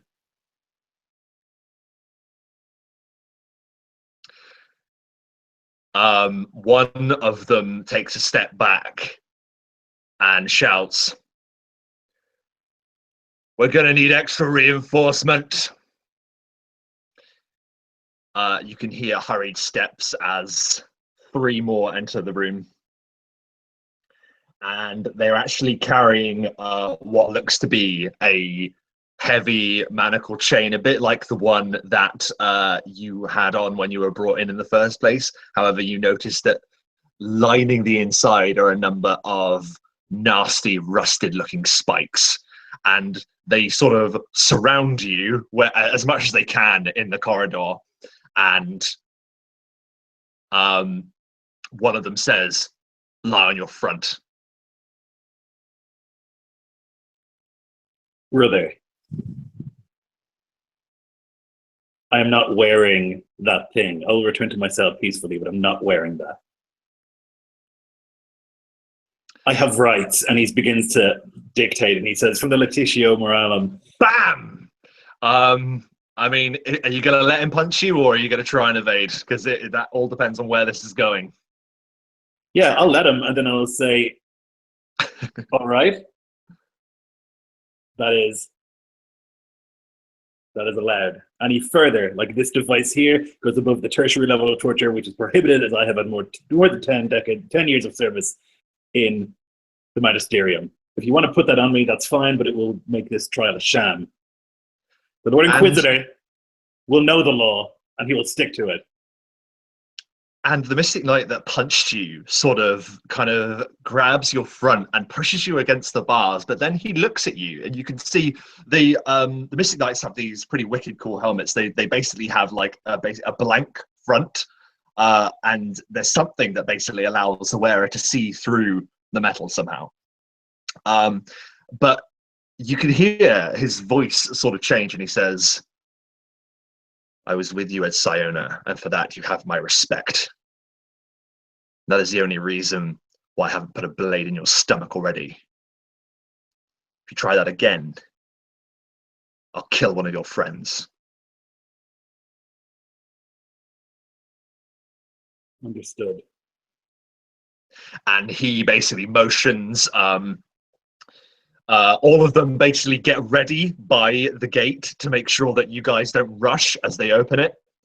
And they basically order you to stand back, otherwise they're going to stab you to death, or something along the lines, and throw Marius back into the cell. The door closes with a lock, and this time 4 of them remain, whilst another goes to give word of what happened to someone. Everything you notice is being reported. These guys communicate well. I will secret that dragon tooth into my pocket for later use, but I will look like a slapdog. And by this point, you're noticing that the sun is beginning to sink beneath the horizon.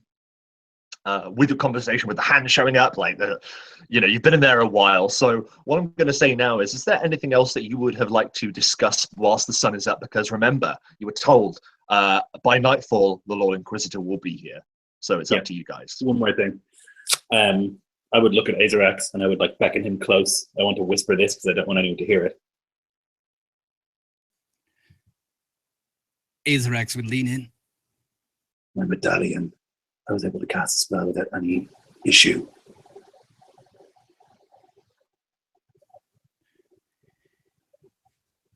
Is it your medallion or is it the source of your magic? Is it not a ward against the arcane? Is it part of the divine? So Marius, you know that this basically will stop any resist, because basically it isn't an all-out block of magic. It basically just causes resistance, so you have disadvantage. So this basically nullifies that for any of your powers, essentially. And that's why the witch hunters have always borne them, because sometimes they may sneakily use certain magical things against their foes. So I will kind of inform Aerx of that, and I'll say, when they take me, and they probably will take me first, I'll leave it here.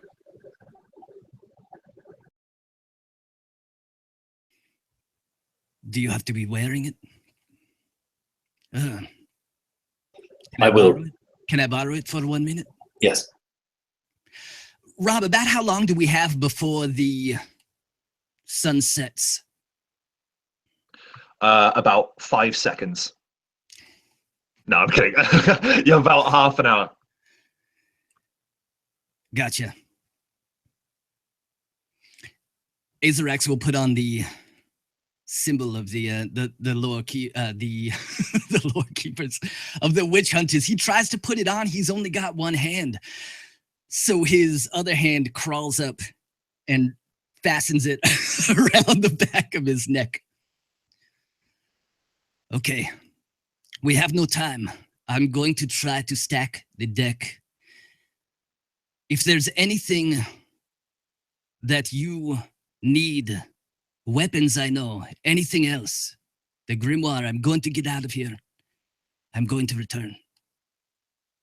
But tell me now, because I will only have about 10 minutes to do it.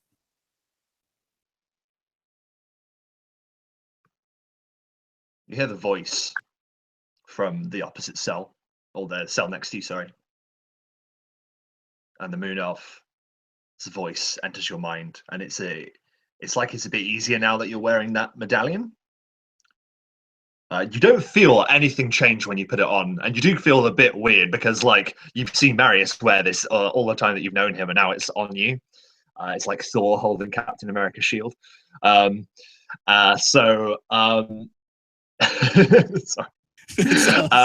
And I couldn't help it. Yeah, so he basically says, if you're able to get word, if you're able to buy me time, I might be able to call for help. Our powers combined may be able to achieve this, but I don't think we have time now, he says, looking over at the sun. Okay.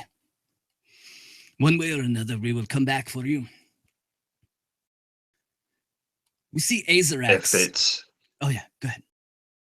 All he says is, if it compromises you escaping, do not return for me. Okay. Now, looking out this window, is there a point in the hallway that is unseen by the guards? Like a shadow, maybe like a hallway that goes off a different way if I look up and down the hallway? So there isn't any other pathway. Like this is basically just a straight corridor lined with cells. However, you're noticing that as the sun is setting, long shadows are beginning to be thrown across the corridor. They're not very big windows at all. I mean, it's a cell, and they're right at the top. So there's barely much. There's not really much light getting in here anyway. So there's quite a lot of places for stealth to occur if you're good enough. Perfect. So the companions would see Aerx. There's a shimmer in the air. His form ripples almost like a heat mirage for a moment.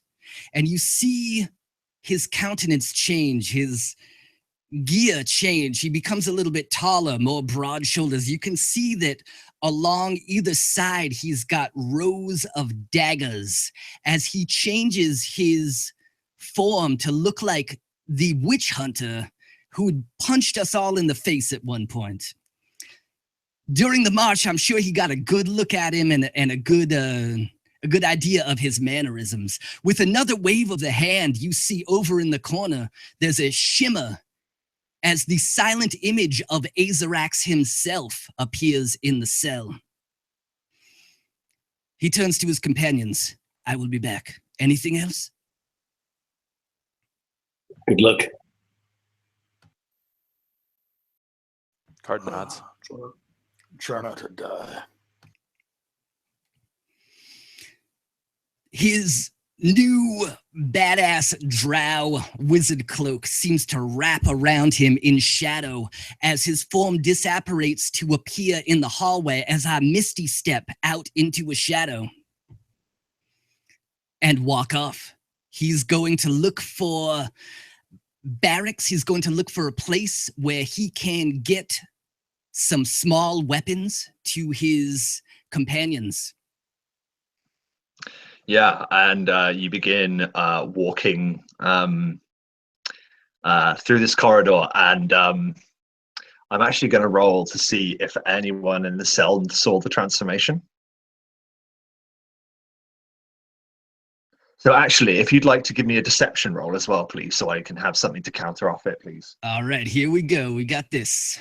Here we go. Expertise in deception. Come on, motherfucker. Oh, it's a 9 on the die. Plus 8 is a 17. Take my inspiration. Ooh. All right, I'll take that. Can I take his inspiration? Oh, yeah. You can take his inspiration if you want. That's absolutely fine.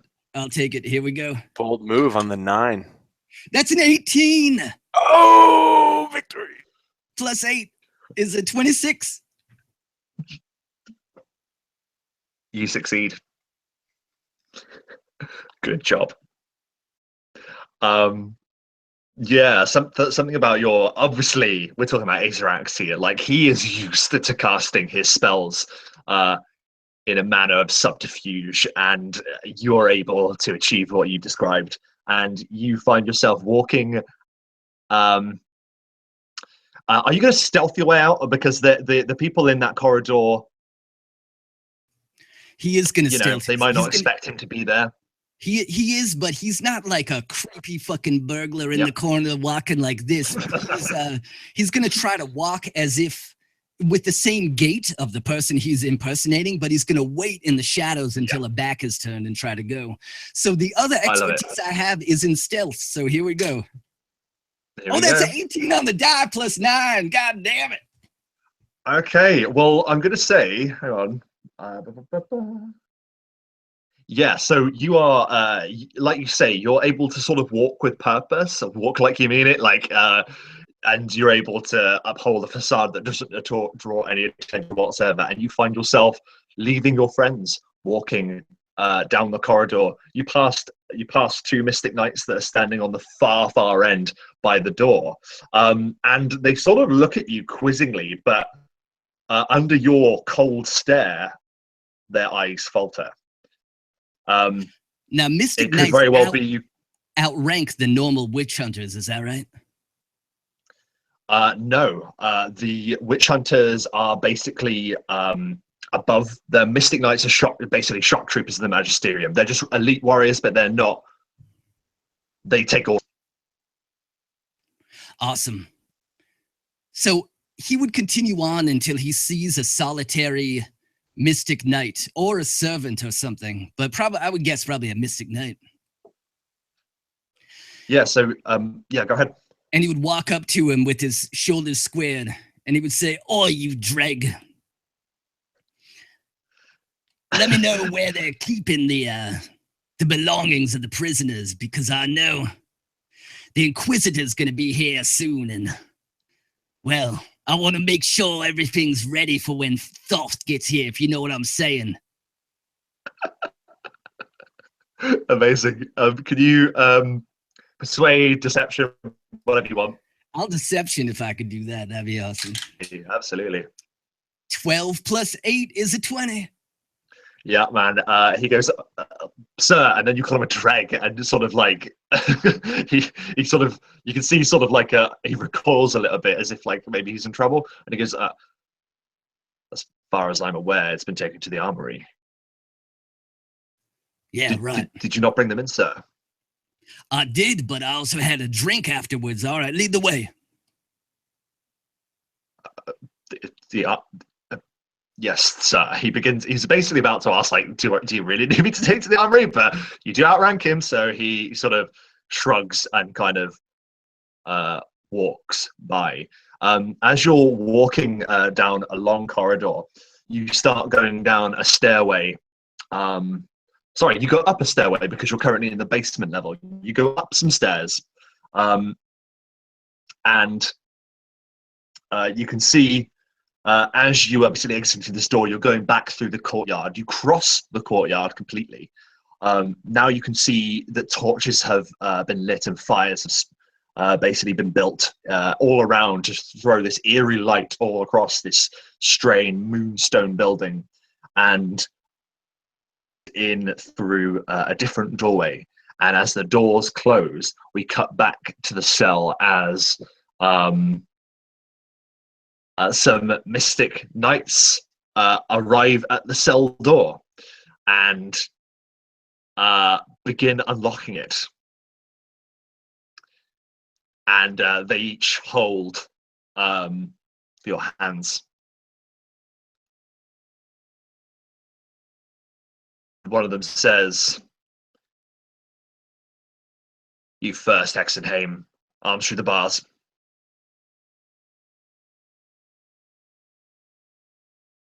Card would put his hands through the bars very quickly. No problem. And manacles are fastened tightly around your arms. Taxes and Marius, because then I'm going to ask Locris what's going to happen with this. So do you guys also do that? Yes. Okay. Although I kind of slow around doing it. I kind of stand up and I'm like, oh, I take like a long time, basically trying to buy as much time for Aerx to get out as I can. And I like to massage my wrists. And it's really rough in here. You really should treat prisoners better, according to Amendment 94. There's you wouldn't know about it. Shut up, Hexenhame. Arms. Sure. And then I'll, as I walk, fake a trip and fall down. These flagstones, ridiculous. But eventually, spending as much time as I can, I will come to the bars and put my hands there. They're watching you dispassionately, just like, what is this fool doing? How could he have been one of us once? And sort of picking up what Marius is putting down, he like opens an eye up, and sees like the sort of ploy that he's doing, and Taxes takes almost like this sort of cat waking up from a nap stance, where it's just like, I'm gonna stretch out, I'm gonna worry about, just like everything. And then when he finally gets up to the bars, he sticks his snout out of the bars before he puts his hands out, and he's like, "I'm sorry, you little tiny Do your little tiny manacles fit my arms? I'm sorry. Next time, maybe you want to hire a better blacksmith. And he gives him like a big old like dragon clap. Like, I'm really impressed that you guys have come this far. Come on, let's get this over with, because I'll take my sweet time enjoying killing you. And as you're taking your sweet time, one of the mystic lights sort of gives like a stark laugh, but there's no mirth behind it. Only cruelty. And he says, you know, one of the older members of our order used to boast, he used to say he skinned one of your kind and used one of your scales as a cloak. After this night is done, I think I might share in that luxury. What do you say? Upon finishing that, he takes the largest loogie of like blood ichor that he can and spits it through the bars right at the guy's face. Try that on me. I'll skin you alive. And you see your phlegm and spit just hit his flawlessly polished sort of faceless helm. And there's like a beat, and then he basically grabs your manacled arms and just pulls you against the bars, and your muzzle thing just smashes against the bars, and it dazes you completely. Now that you're all manacled, well, actually, so I need to check something, Lorekeepers. What have you left in the cell behind you? Is it like a image, or is it a solid being? It is literally an illusion of Aerx. It is the silent image spell, which can move if I use an action to direct it, and I can see it, which I cannot. So it is literally the static image of Aerx, I guess, just like leaning up against the cell wall, unmoving, unblinking. And it's the mystic. Oh my god, the mystic's like, it's like, you apostate, you're next, and you're just standing there doing nothing, and they look to each other and then sort of shrug, and one of them basically opens the door. His comrade nods, and more mystic knights are guarding the door. Those same ones approach. Aerx, They get stand up! by the door. Get up! Aerx, get up! They're gonna hurt you! Aerx! Trying to sell that he's real. And the cell door opens, and they pile in.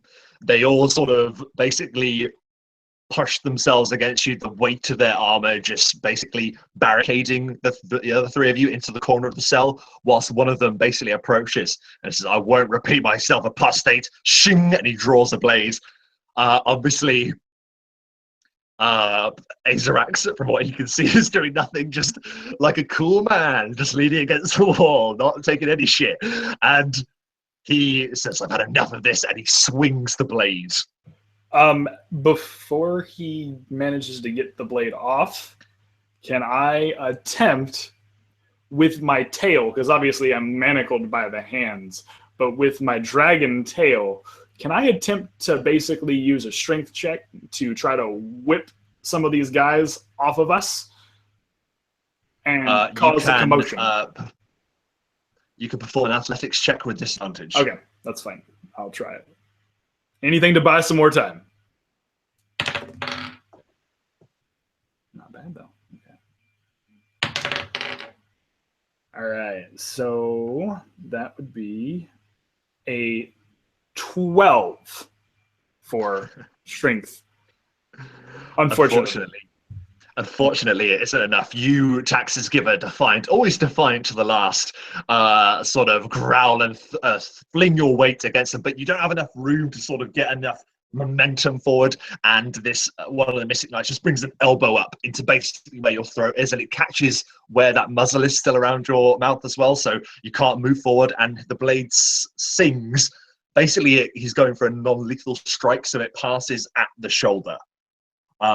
And it just goes straight through, I imagine, Lorekeepers. That's exactly right. There's a warble, like a... and the image recoalesces. The Mystic Knight screams, "Deception!" And he says, "Sound the alarm. One of them is loose." And it isn't long before more mystic knights are pouring into the room, and they all enter the cell. There's about 20 of them that basically come in and strong arm the three of you out of the cell, saying, "Our Lord Inquisitor has arrived, and you will explain this outrage to him." And they start dragging you. Like, basically, even if you fall, there's like 4 of them on each of you, and they're just dragging you out of the cell. Like, even if you trip or something, you just keep going. They are just not relenting in how careful they are being with you, but clearly not careful enough. And you were dragged, you would follow the same path as Aerx has taken, and dragged into the moonlit courtyard. Fire's now sprung up, and as you 3 are thrust to your knees in the center of the courtyard, you see a harrowing sight. Aerx may be too concerned with making sure he was going the right way, didn't notice this, but on either side of the gate of this keep, 2 massive piles of wood have been formed. A stake jutting out of each. And you notice that there are 2 individuals, a man and a woman, in rags, battered, beaten, are bound to this stake. And a signal goes up from one of the battlements. Our Lord Inquisitor has arrived, and a fell horn, like a dirge, sounds. And as that dirge goes off, torches are put to the piles of wood, and fire instantly springs up. And as the fire rises higher and higher and higher on these captives, they begin screaming. And it is over this horrendous sight and sound that you see a vast black stallion canter through the gates. Upon it is a massive man in full black plate armor. It is Lord Inquisitor Toth. You can see now that he wears an eye patch where the Sword Saint had caught him in the eye. A blood red eye patch that is accented over his white hair. And he swings himself off his saddle and he looks to the burning apostates that is screaming at a fever pitch. He smiles, and this heavily scarred face cracks into a familiar smile, and he looks at you, Marius, and he says, "Welcome, my son." And that is where we're going to take a short break. Ooh, boy. So, Yep. I done guys, fucked it up. Done goofed. we're gonna have a quick break. So, guys, go sort yourselves out. Go have a bite to eat. Have a drink. I won't be too long, so I'll be here to answer questions in the chat, and we will continue in a short while. Guys, this is great. Can't wait to carry on.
I am the first to return. So, ladies and gentlemen, orcs and goblins, what do we make of the witch hunters? Aren't they so lovely? Aren't they so agreeable? Aren't they so pleasant? I hope everyone's enjoying the game so far. Let's have a quick look into the chat.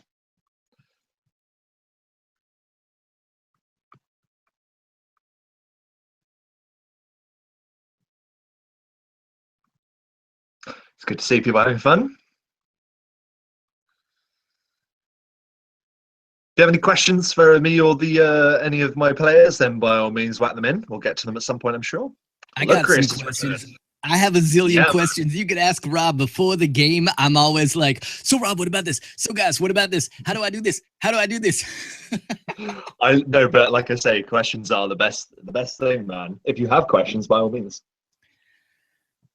How the fuck are we getting out of this one? That's the question. This is what I was saying. Like, I first came in, like, Lloyd was the first to join the hangout, and I was like, dude, this might be our shortest and last session because I had an idea of what we were going to do with this session, and for one, I wanted to this is not getting bigger than fighting a kraken with a giant spider, so this has to be a bit more intense, a bit more closed in, but it's equally as dangerous, I think, if not a bit more.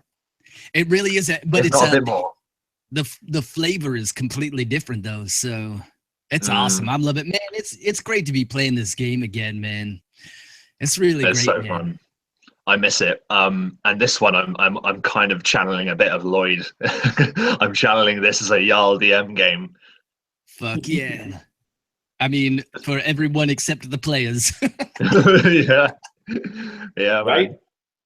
I mean that in the best possible sense. For the people out there in the audience, it's just because Lloyd is notoriously fucking brutal as a dungeon master, which is great.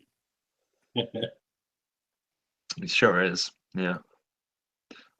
It's good to have that. It's good to switch it up a bit as well in terms of the tone and the mood and stuff. Like this one, it's much, yeah. I like giving you guys, anytime I give you guys time to talk as well. So I was like, I'm just going to lock them in the cell for a bit and just let them talk because that's like the best thing about this game. One of the best things about this game. I think the threat is very different because these guys are the kind who will double tap, they just don't, they don't do the monologues. They're just like, I will kill you now, and they're just like, there's no messing, which is to me more frightening than ooh, I'm a bad guy, Yeah. They're just professional murderers. They are, and they have an incredibly extreme doctrine that they basically live their lives by, and I think just the mixture of being one of the supreme martial fighting forces of my setting, mixed with that methodology and that ideology, just makes them scary. It makes them horrible. Yeah, but I'm having fun so far. And Barker's back. He is. Fucking poor Card didn't do anything. Card's not a fucking wizard. He's not a fucking witch hunter. He's just a fucking. It's not his fault. Card would rather be in there with you guys than out there on his own, though. I think. Yeah, that's nice. That's really nice. But Card isn't the one to say that either, is he? But yeah, no, I like that. Yeah, well, we'll see. We'll see what they try and hang on you, Barker. Let's see what how they can justify this. It'll be quite humorous. Yeah, no kidding. So I hope all of you guys have been practicing your lore and your defendants. I know you have. I'm gonna put on one of those big fucking frilly wigs that y'all wear, a fucking barrister wig. Is that what it is? That shit is crazy, man. Oh man, dude. I feel like there were so many opportunities where if I could go back and redo this part of the session where I would have been like, you know what? Yeah, there's things I would have redone. Or, you know what I mean? Like not agreeing to get your tooth knocked out? Yeah, not agreeing to get my tooth knocked out. Or, thinking, hey, you're a dragon. why not use your fire breath? That's something. Like, it's there, but the opportunity just didn't feel right. Meh. No, We'll see. I think that is the key. The key is to make sure that you find your opportunities. And I think you're doing all right so far, but now we have the added layer of tension of Aerx being a miss. And if everyone's ready to keep going, yeah, we cut to inside the armory. The Mystic Knight that has taken you there stops by the door and he says, "Do you wish me to accompany you?"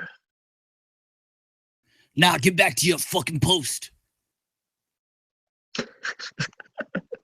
And there's again another hesitation from him, but he sort of takes a step back, turns his head, and then slowly backs away and walks around the corner. And the door to the armory is open slightly. There's a huge exhale as Aerx steps into the armory. By his calculations, he probably only has a few minutes to get back to the cell. So he's going to go in, and his first order of business is going to be to get Grim. In fact, I'll tell you the things that he's trying to get. He's not a very big and strong dude, and I don't think that he could carry everybody's weapons because they carry big fucking heavy weapons, even though they're awesome. If I could, I would. But I think that he would just try to grab small, concealable weapons like daggers. Okay. Yeah, I'll say you'll be able to be weapon-wise. You open the door and you see that there are a number of weapons, and you see that there is a caged area where a number of different items are covered up with a big kind of shroud, a big tarpaulin almost. However, the thing that reaches your attention the first is the fact that there appears to be what is clearly a quartermaster busying himself inside the armory. This guy doesn't wear armor, but he appears to have some kind of like leather apron. Looks like he might be capable of a bit of smithing work as well. And he seems to be just doing inventory at the moment. He's like looking at things, and his gaze rises and says, "Duncan, what do I owe the pleasure?" A hand goes over Aerx's mouth.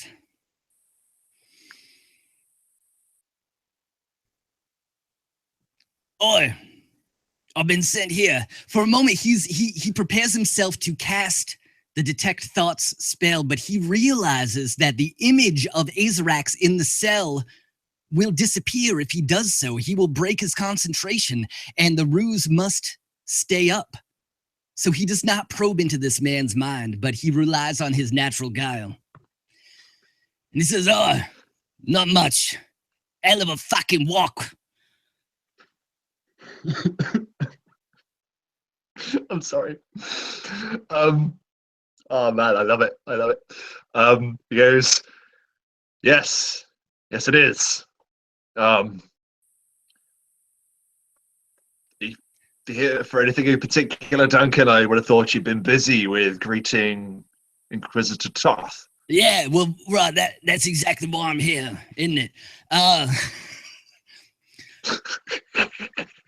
He's gonna be here. I can't fucking do this accent. It's all right, man.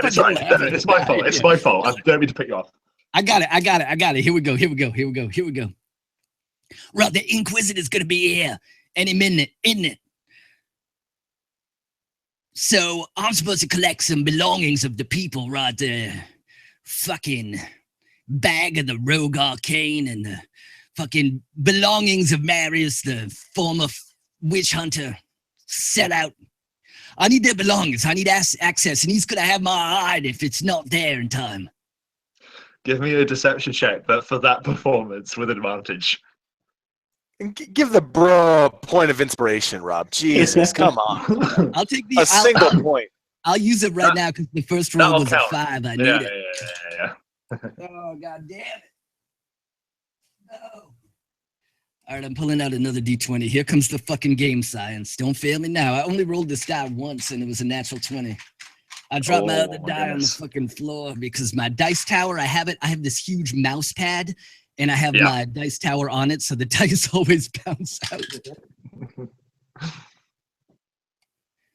Fucking game science. Can you see that? It's a natural 1.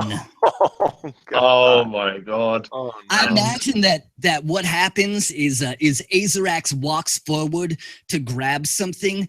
He's still not used to not having a hand, and while his hand looks perfectly normal, as he reaches out, it just goes right through the quartermaster. And while I ask Lorekeepers to roll initiative, we cut back. Lord Inquisitor Toth sweeps towards you, Marius, your friends at either side of you on your knees. And he reaches out his hands. He is a man of many years, but he is also a man of great vitality. He is old, but he isn't. His years don't prevent him from swiftly walking up to you, and he opens his hands and he rests them on your face, and he says, "My son, at last you have returned to me. It is good to see you, Marius."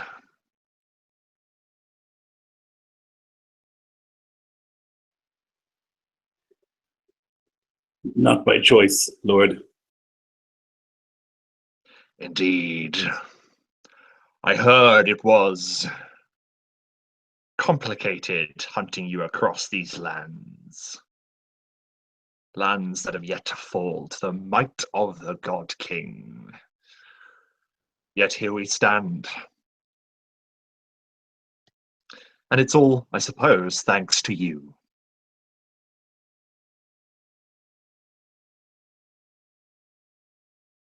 I just wanted to be left alone, Lord. I didn't want to kill anymore. But killing is your life, Marius. Can you say with all honesty you have stopped doing that?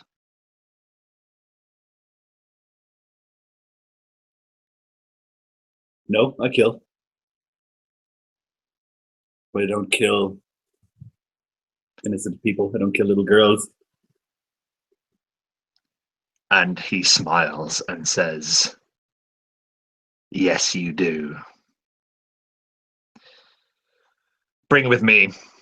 And Marius, you are seized under your armpits, and Toth sweeps away up some stairs with Marius being dragged behind him. And he looks over at the courtyard before he disappears into the door, and he says, "The mutant, the straggled looking stranger, soften them up." And the mystic lights close in around card and taxes. Lorekeepers, have you rolled initiative? Yes, I switched dice because I wasn't happy with my natural 1, and I rolled a natural 1. Okay, so the quartermaster, he's an elderly fellow, and he sort of looks in shock as your. How did you say that your natural 1 basically scuppered your attempt there, Lorekeepers? Describe it to me again, just so I know. I would imagine that, his ghost hand. He has the illusion of a hand there, right? But there is no hand, so he goes to pat him on the shoulder, and it just. Yeah, and there's that moment where they look at each other. Yep. And there is that moment where you look at each other, and there's just like a pause, and your eyes are just locked, and then he sort of suddenly realizes what's going on, realizes you're too close to him, so he's basically just going to try and grab hold of you. And as he does so, he screams, "Arcanist!" at the top of his lungs. So if you can kindly make opposed athletics rolls, please, as he is going first. Would you allow me to roll an acrobatics to try to evade? Okay. Yes. Natural 20. How do you fling this guy to the floor because your dodge is so amazing?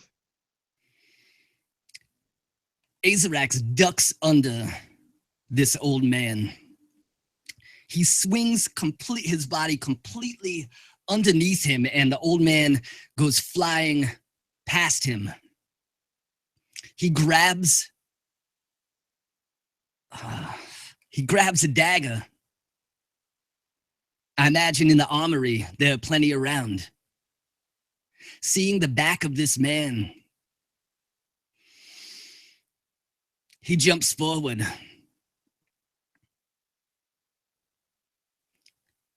The dagger comes down, stopping before stabbing this man in the back. He leans over and whispers in his ear, "Let it not be said that we are without mercy." The hand jumps on his face, giving me the help action. He swings the butt of the dagger around and clashes him on the back of the head. If I may roll with advantage and try to sneak attack this motherfucker unconscious. You are, and please take a point of another inspiration for bringing that back, man, because that's amazing. Okay, I need that advantage. Oh, that's a 15 have another on the one on top die. of that. So that's a 21 That's to more hit. than enough. More than enough. And I'm going to say, he is an old guy. How would you knock him out? I imagine that it's just a swift blow on the back of the head, and he's out like a light. Aerx, I imagine, just shoves him underneath a counter, and with the skill of a looter, one who spent his formative years as a thief, as a street hood rat, I imagine that he grabs his pack, grabs some daggers, makes sure that he has his thieves' tools if possible, and then he's out the door as fast as possible. Yeah, you see when you fell him that the quartermaster, he had a key on his belt that you're able to unlock the area with the tarpaulin. You throw it open and you see before you all of your belongings and all of your weapons and Grim.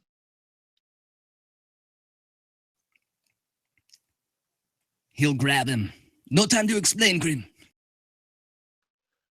And it's like, you don't have to. It's fine. This is really alarming to me, Aerx. Okay, just What's keep happening? quiet. Just give me the details. Okay. What's happening? Yeah, he will break it down as fast as possible. I escaped. They're about to burn. Oh no, he doesn't know that yet. I escaped. I need to get back really quick. And then he'll run. Okay, let's go. Okay.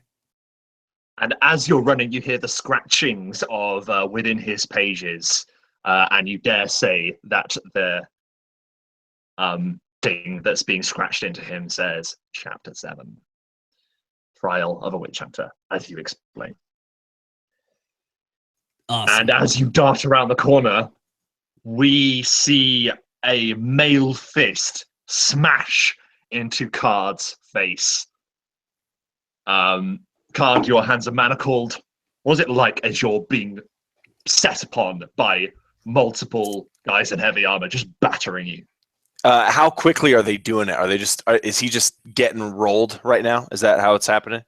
Yeah, so you're on your knees, and the first strike was actually just across the jaw, which knocked you to the ground. And it isn't like a continuous beating. It's like one will go up and punch you, and then another will step up as They'll you take a turn. Yeah.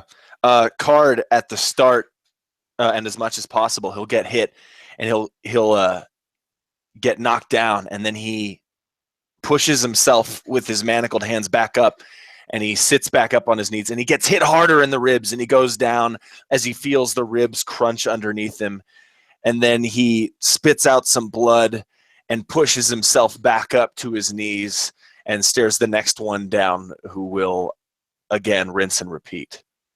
That's amazing. Point of inspiration. Great stuff. And taxes. I want to describe something to you because something is happening. Something is beginning to dawn on you. You are, as you mentioned before, waiting for the right moment. This is not now.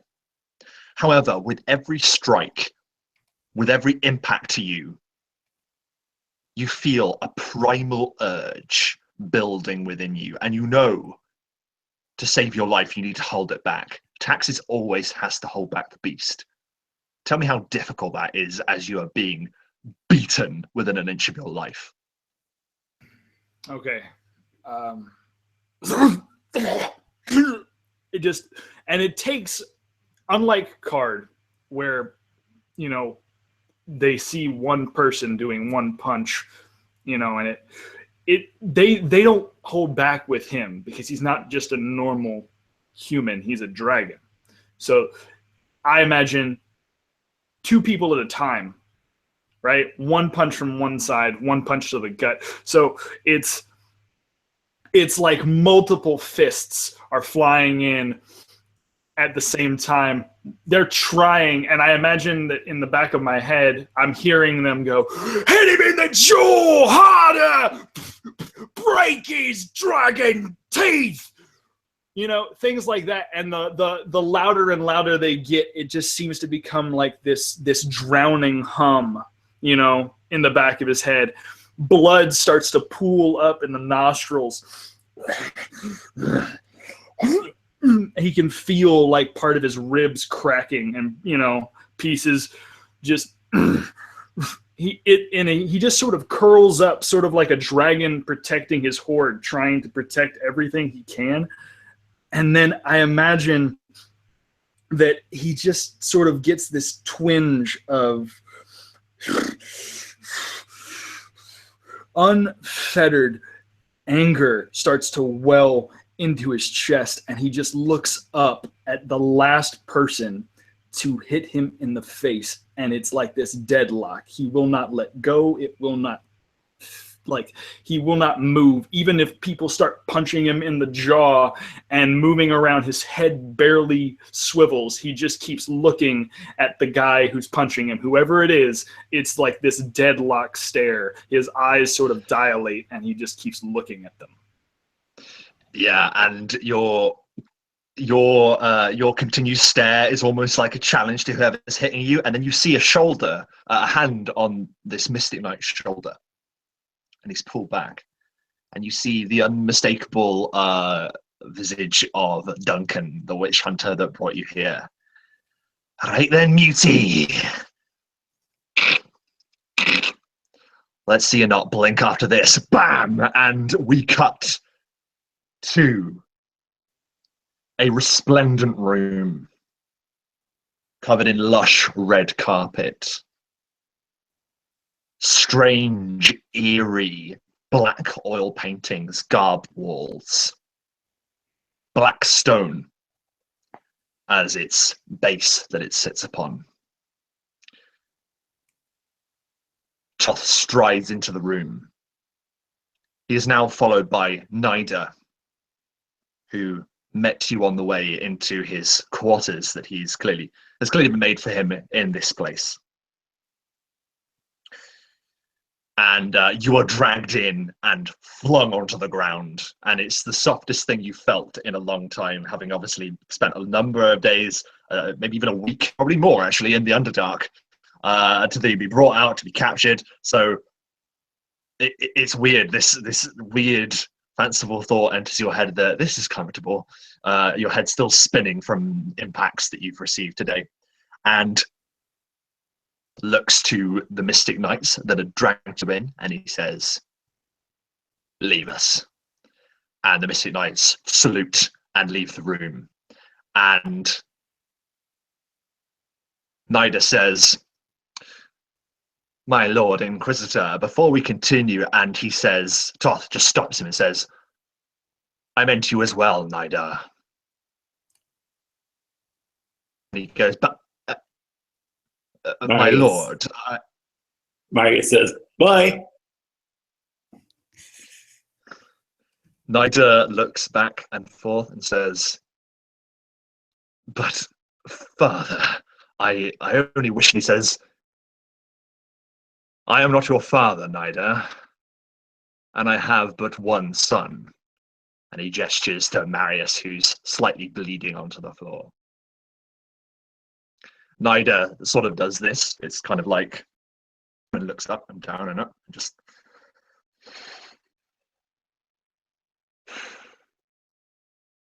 And then he just does the smallest of salutes. And And Toth reaches down, using a key that he's been given. He unlocks your manacles, and he casts them into the corner of the room. And he says, I am not one for believing in fate or destiny, as you know, Marius. But this place that we are in is known as the Mirror of the Moon. It's fitting that we are in a place constructed by those wretched moon elves once again, for that is where I last saw you, is it not? It is, Lord. Splendid place, really. It makes me sick.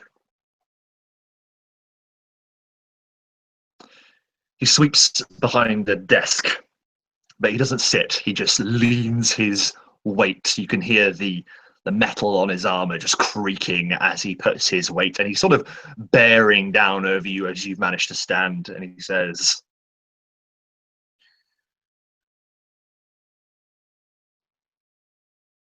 you understand, my son, that there is an easier way.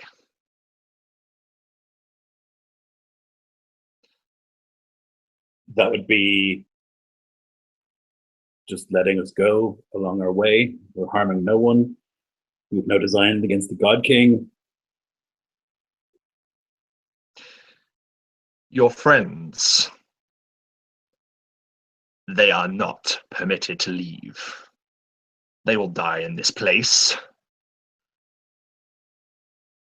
But you don't have to.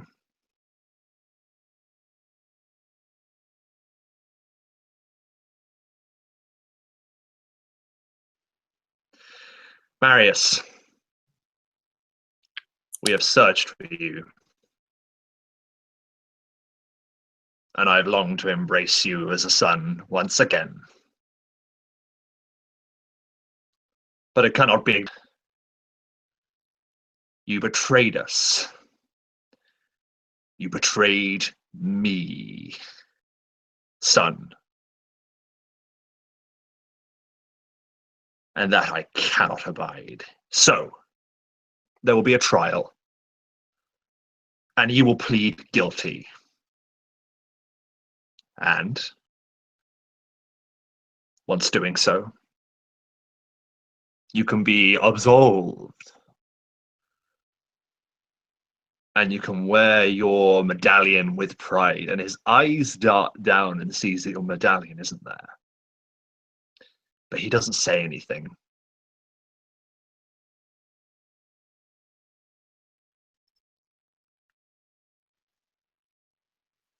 So, I admit to guilt for leaving the order, the punishment for which is death. And you use your weight in the order to waive that. There are other things that you will be tried for tomorrow as well.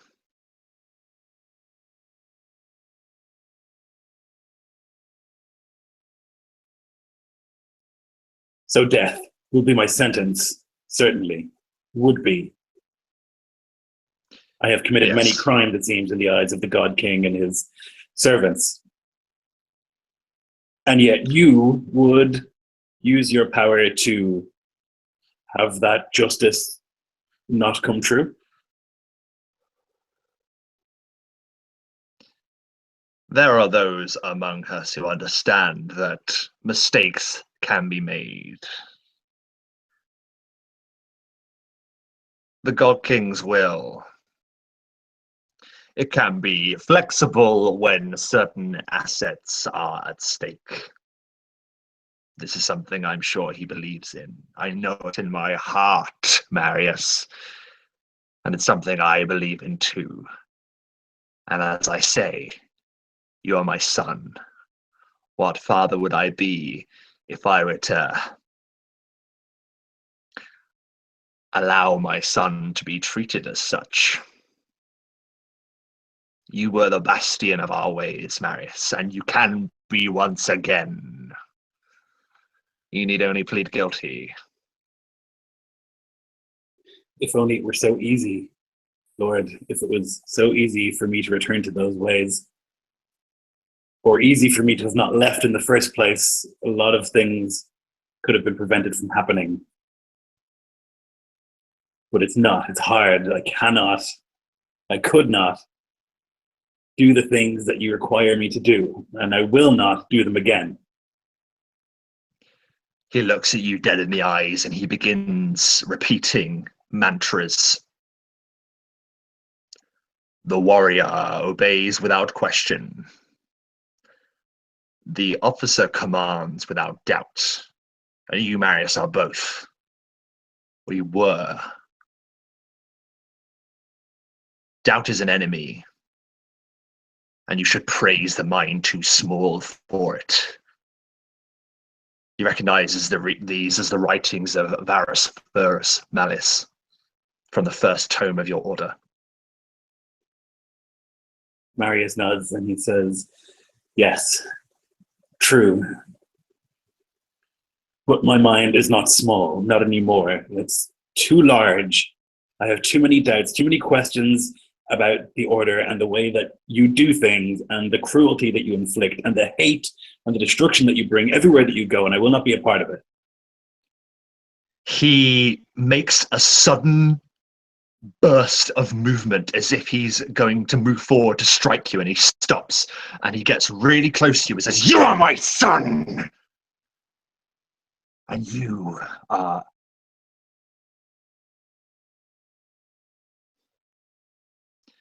setting a bad example, Marius.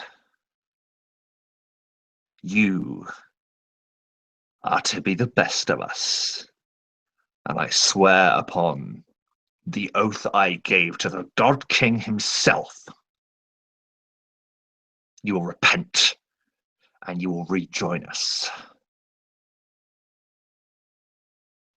My father is called Marius Hexenhame, not Lord Inquisitor Toth.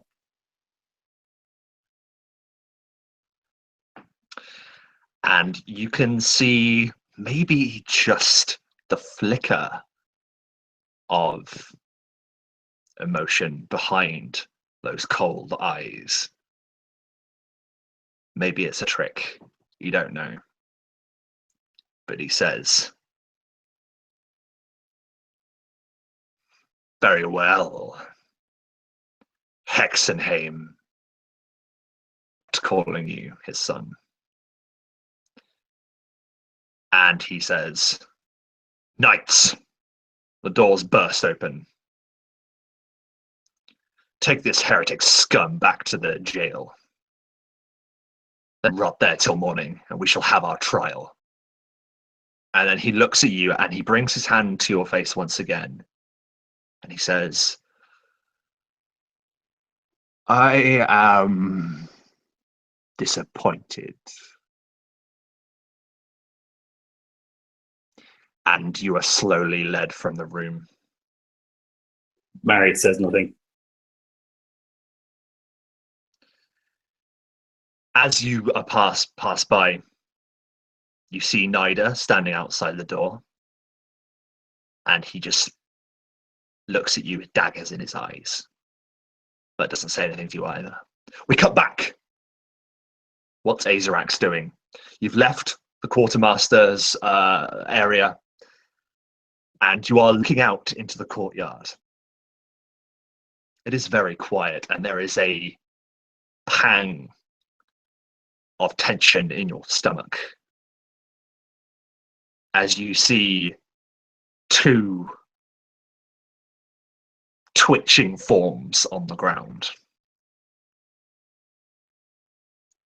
How does it feel when you see your friends lying there broken and bleeding?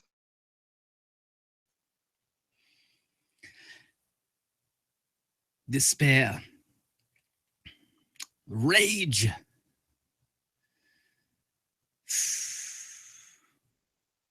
Like an animal, he wants to run forward. He wishes that he was strong like his friends, and he could cut down the men who did this. But he knows he can't. He scans across the courtyard. How many of the witch hunters and the mystic guards are there?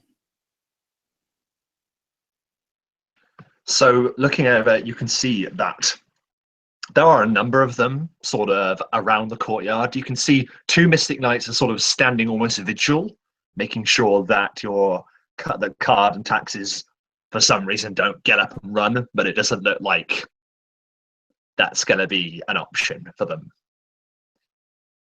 But there appear to be a large number of them still in the courtyard, but 2 of them are close by to them.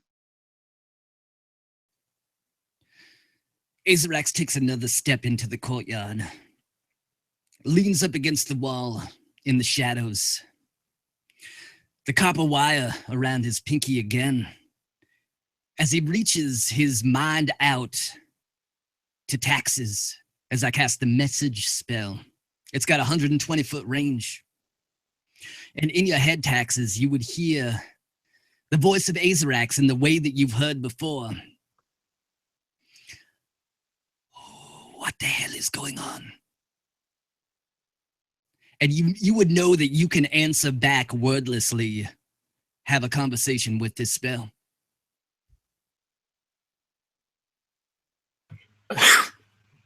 And taxes.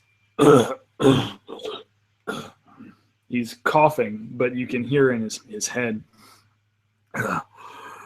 Getting the shit kicked out of us, that's what's happening. Please tell me you got Grim. Yes, I have him. Aerx's eyes dart to the burning pyres. Marius, what happened? Did they burn him?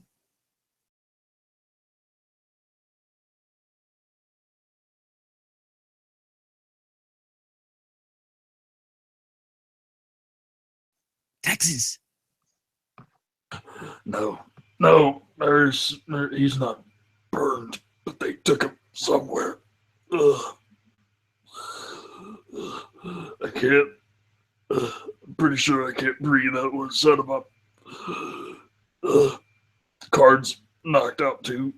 Shit, we're in a hell of a time, kid. Please tell me you got me something so I can beat the shit out of these people. I have daggers, but... Oh, yeah, great. Daggers. What do you want me to do? You want me to carry a hammer and a shield with a giant book bound on the front of it, a great sword, and a pair of draconic scimitars with me? I can't do it. This is what happens when you send a tiny man to go get a big man's job. Oh, Jesus Christ. No, you are right. Look, I'm just happy you're alive. Look, I don't know if I can even see straight. You get me a weapon in my hand, you find a way to kill these 2 idiots. And you help us in any way you can. It's at that point that, sorry to interrupt, it's something that you might need to know. Yeah. 2 Mystic Knights march past in a hurry. And I won't make you make a perception check because you can tell they're a little bit panicked. And one of them mutters to the other, we need to find him, otherwise people are going to start losing ears. They're going to have our fingers cut off when they find out what's happened. Just double your search. Just keep looking, the other one says. And it dawns on Aerx that the Mystic Knights, whilst elite shock troopers, don't like being punished by witch hunters when they fuck up. And they've fucked up because Aerx is missing and they haven't reported it, oddly. It seems that way anyway. They are mounting a search without raising a general alarm. And Aerx will recount that to taxes, and he will also, not knowing if Card is conscious or not, but he will, spend the next couple of minutes recounting exactly what happened, letting them know that there's he had to knock out the quartermaster, that they know that something is amiss, but it seems like they haven't reported it, as it were.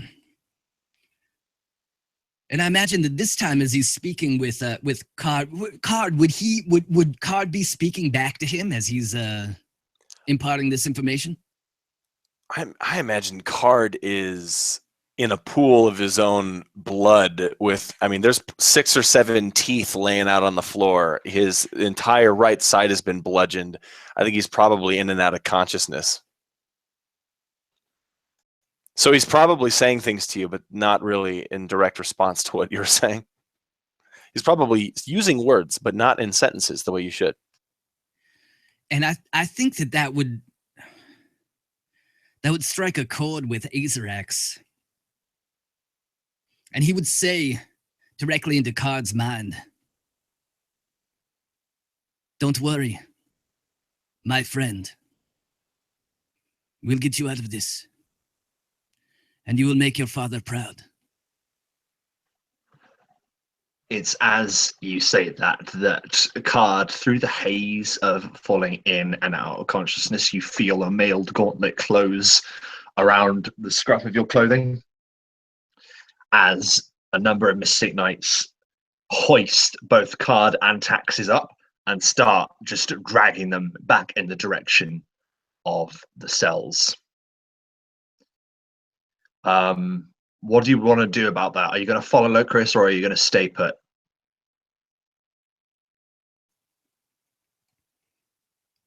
Aerx looks around. He begins to follow, but realizes that if he's caught, we don't have anyone on the outside, and their guard is going to be redoubled. He needs to try to stay out of that cell so that he can help his companions. He feels the weight of Grim in his satchel, and he looks over and tries to, he knows where the cell is, where they've come from. So what he's going to do is he's going to try to find a room, a broom closet or something like that up higher in this building that he can then communicate with the people in the cells, that he's close enough to communicate with them. And that's exactly what he's going to do. He's going to try to play it as cool as possible. I'm sure he's sweating like a whore in church right now, but he's tiptoeing, trying to find a hiding hole. That's exactly how you feel. Yeah, I'm going to say you'll be able to do that. And one thing happens as you are finding a way. You're walking over, you've actually gone up onto the wall a little bit where there are towers and there are walkways on the walls that join them together. And you actually find yourself having to duck away and change directions because you see Duncan walking in the opposite direction, the man that you are now wearing the guise of. However, he was too far away to spot you or anything. And you find that you're able to basically go up to the very crow's nest of this tower. And you find an area where there would be torches and like banners and equipment, like basically stored on top of one of the towers. And you're able to hide yourself in there. Taxes and Card, you are placed into the jail cell that you were imprisoned in originally. And lying there, you are basically you feel, obviously you've just had 7 shades of hell kicked into you, and you are basically both sort of swimming in and out of consciousness as light starts to beam in as night is overtaken by the morning. One thing, however, Marius Hexenhame is not returned to your cell. Marius, you are in a holding room, and you have been placed against what looks to be a wooden post. Are basically manacled up here and here, and something around your neck. And you've been left there looking out of these barred windows. This is a prison designed to show those who are imprisoned the outside world, to make them miss it, to make them want it. What's going through Marius's head as the sun begins to rise and your trial is about to begin imminently? He wishes most of all that he was able to sleep. He's going to need to be sharp in the morning, and that's not going to be the case. He's going to be exhausted and tired, and he cannot afford that. I think he's like making his peace. He's like willing to die and expecting to die. And so he's just kind of thinking, he's trying not to dwell on things he could have done or should have done, because that won't help him here. But it's very hard not to think about those things. Taking a different route to where they were going and they wouldn't have been caught maybe, or, you know, all these different things, gone somewhere else, hidden better, moved faster, fought them when they still were armed, something like that. He's just thinking all these things that they should have done, but he tries not to. Yeah, and I guess he would just like repeatedly just try and close his eyes and meditate or relax and like try to keep his breathing solid and just like try to remain in control. It's taking a lot of control not to try and cast every spell that he has and get the hell out of here, but he knows that won't help. He won't get very far. No. And as it takes everything you can to sort of maintain composure and not break like they want you to break, the morning arrives. It is a misty, dark winter morning. Mist sort of is curling over the top of the battlements where Aerx has sort of like huddled to keep warm. We see it licking at the bars outside the cell of card and taxes. And we see Marius looking into the distance. Resolute, perhaps? Who knows? There is a sharp screech as the lock on the door is opened at your chamber. And wordlessly, Marius, you are released from where you've been held. And you are frog marched with your arms bound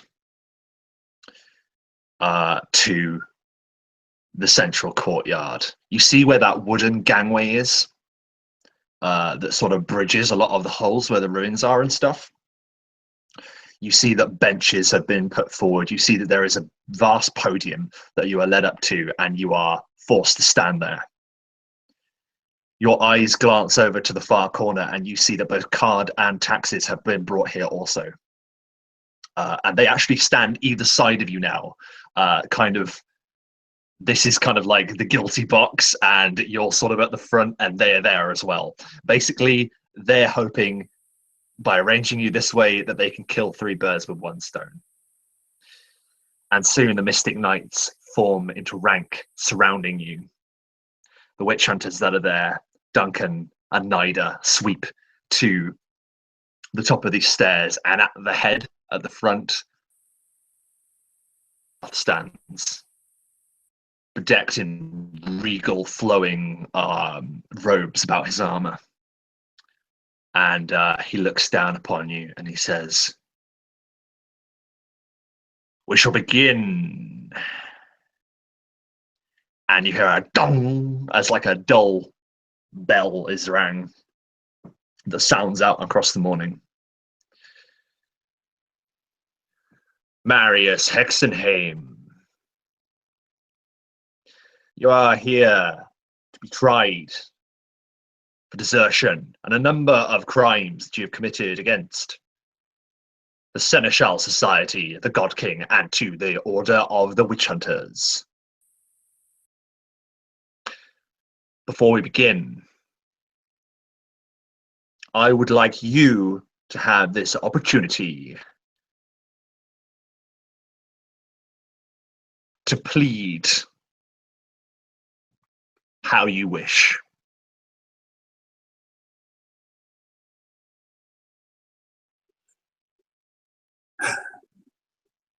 Well, I suppose I would need to know what I'm charged with specifically. Then we shall begin. And he puts out an arm like that. And you see a scroll on a wooden roller kind of thing. Taxes card, your heads are like burning from like the impacts from the night before, and you're able to squint and see that there's like a number of things written across this. And Aerx, I'm guessing you're still atop the tower, is that right? Aerx sees his friends brought out and strung up with great fanfare. Every bit of his heroic nature that he's only recently found wants to cast a grand illusion to try to mount some sort of an escape, but he knows that he just can't do it on his own. So as he slinks down from his perch and his form shimmers once again, this time one of the winged helmeted guardsmen, he walks back down the corridor where the cells are, back from whence his companions came. For he cannot stand against these people alone, but with Varion of House Embers, a fellow member of the Rogue Arcane, perhaps we can mount an escape. So is that what you're doing? Are you reaching out to speak with him, or are you going to go and find him? I mean, yeah, he would try to have some sort of conversation through the thing beforehand, if possible. Yeah, definitely. Yeah, absolutely. Although you do feel like it is a struggle, despite the fact that you're wearing that amulet, it's a fair way away. So I'm going to ask you to do a spell. I keep saying spell casting. Arcana roll, please. Okay, that's a 7 on the die, plus 7 is a 14. It's almost like you're hearing crackling static. Like you aren't attuned to him anymore. You're a bit too far away, perhaps. He will undaunted. He will continue on. He feels like. And as you go ahead. No, you go. I was going to say, just as you are squinting, your eyes in concentration, you'll be able to do so again in a little while. Okay. Sure, no problem. The scroll is unrolled, and Lord Inquisitor Toth clears his throat and says, Marius Hexenhame, you're hereby tried with the following: desertion from the order of the witch hunters. And there's almost like a silent intake of breath from everyone surrounding. How dare you kind of feeling. Everyone hates that you did that, Marius. Conspiring with the forces of the arcane. Fraternizing with base and corrupt magical creatures and mutants. And with a report I have here from the Court of Whispers, working to incite rebellion in the name of a long-dead order, one that you would know as Lorekeepers.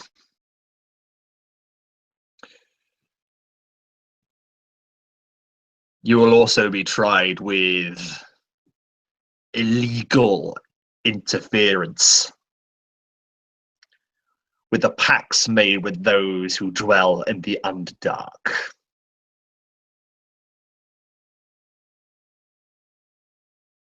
We shall begin. Guilty. Toth sort of stops. And again, it's almost like he can scarcely believe what you've just said. And he looks around and he looks to Duncan, who just grins. Horrible, filthy grin. And then he sort of like casts a look at Naider, who is smiling even more. And he says, "You are admitting your guilt then, Hexenhame?" I did all of those things. And you choose not to defend yourself? I plan to defend myself, but I don't pretend for a second that I didn't do those things. I'm proud of doing all of those things. Stepping away from this order, probably the proudest moment of my life. And conspiring with forces arcane. You don't know where he is, do you? And fraternizing with a mutant, this mutant has saved my life more times than any member here. Inciting rebellion to the Lorekeepers has been the work of my life and will be the work of the rest of my life until the moment that I die, which may be in 10 minutes, or maybe it'll be 100 years from now. Toth looks around and he looks to Duncan and then he looks to Naider. And he says, "What is he talking about? What does he mean we don't know where he is? What is he talking about?" And Naider says, "My lord, we are conducting a search for one of their number that appears to have eluded us." And Toth just nods. Then he grabs Naider's head and he slices his ear off with a dagger. Naider screams, blood squirting from the side of his head. And he collapses to his knees and he says, "You will rally a search and you will find him." And basically whirls about and sort of locks you, Marius, with a death stare. And he says, "You have pleaded guilty, Marius. And you will face the apt and full punishment."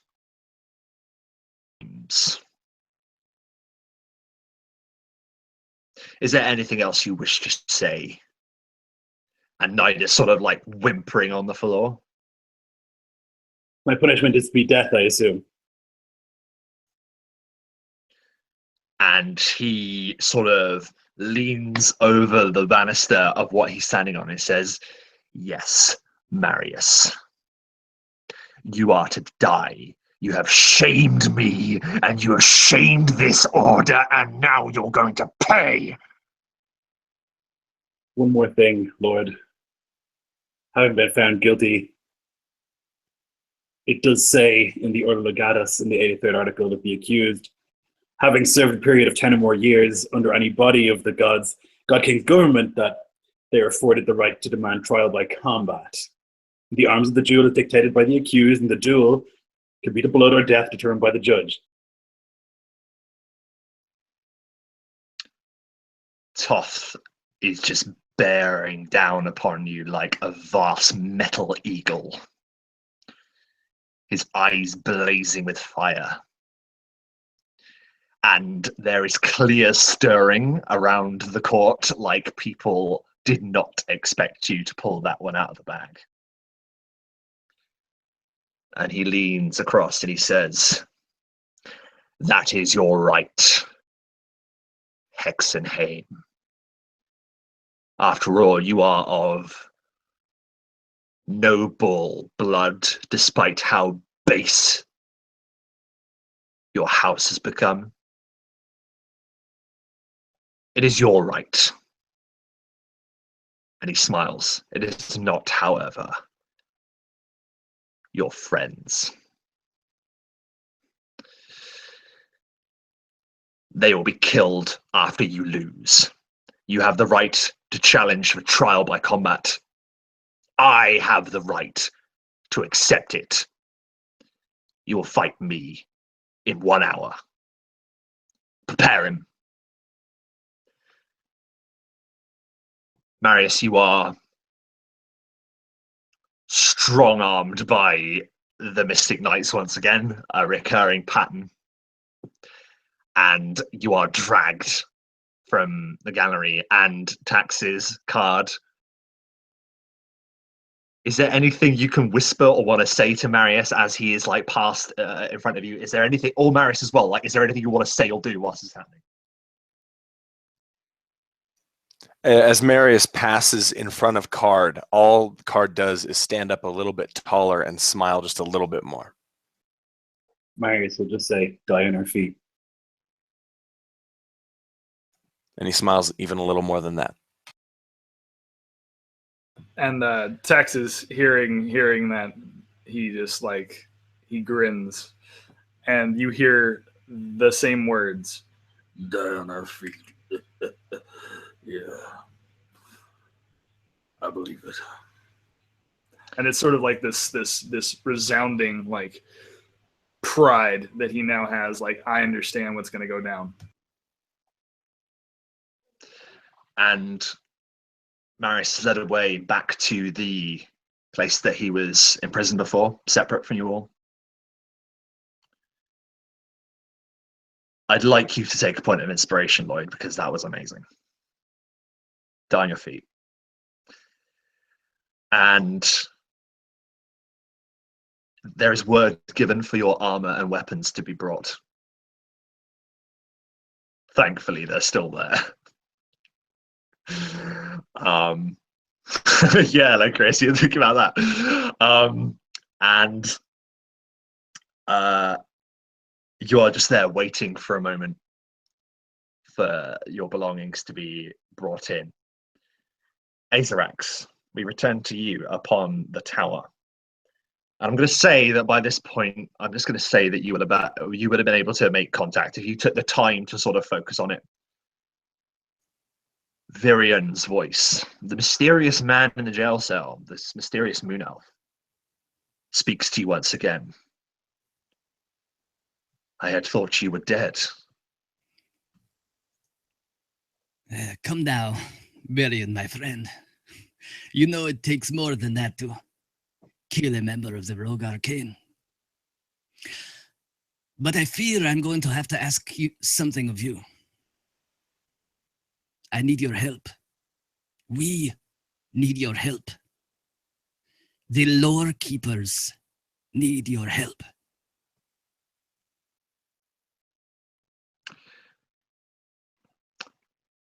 There is a silence, and then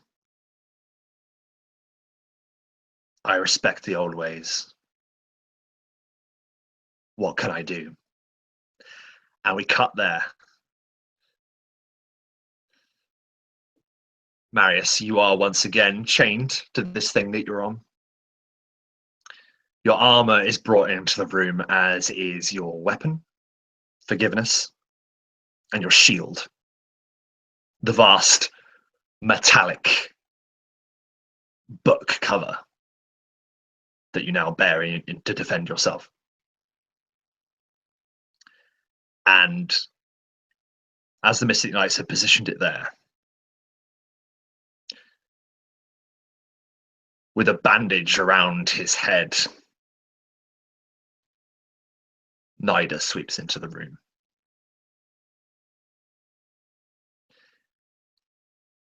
Leave us, knights. And they do so, and the door closes. And like, there's just, I imagine there would be just like a shot of him just standing like on one side of the room and you're on the other, and you're just staring at each other. And he doesn't say anything, he's just staring at you. You think that the things that have happened to you are my fault, that the things that have befallen you, your lack of progress, this new injury, they are my fault. But they are not my fault, they are your fault. It is your doing, your lack of ambition, your lack of skill and talent is what led you to still be a witch hunter a year later. And your lack of skill and talent is what led you to lose a mage in a witch hunter's prison. That is your fault, not mine. You see a gentle anger simmering behind that shit-eating grin. It's a forced grin. There's no mirth to it. It's just a false facade that he's put up for you. And he drops it as you say that. You know, Marius, you're right. You are better than me. You came from nothing. And as hard as I tried, you'd always gain achievement first. You would always win honor and glory. And you would smite the witch and bring down the apostates. And our brothers would smile. You were their hero. And I was just another soldier. But I'm not just a soldier. I'm a son. And though he would not want to admit it, Lord Inquisitor Toth has been as much my father as anyone in these 9 kingdoms. And I suppose that means then, Marius, that we are brothers. And I will embrace you as such. And he actually puts his arms around you in this weird connection. And then he whispers in your ear, we are brothers. But there's every chance that you might hurt our father. And that I cannot allow. And the blade slides between your ribs.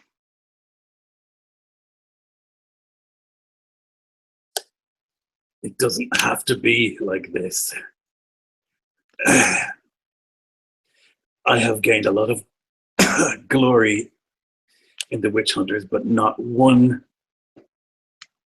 thing, not all of the things I achieved there compared to the first moment that I fought for something greater. It doesn't have to be like this. That man is not a father, he's a monster.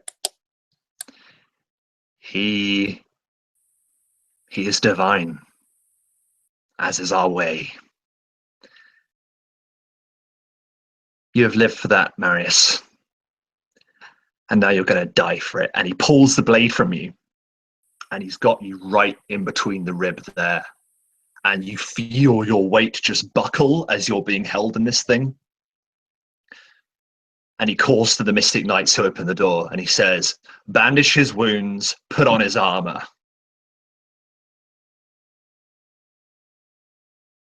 And he looks to you and says, goodbye, brother.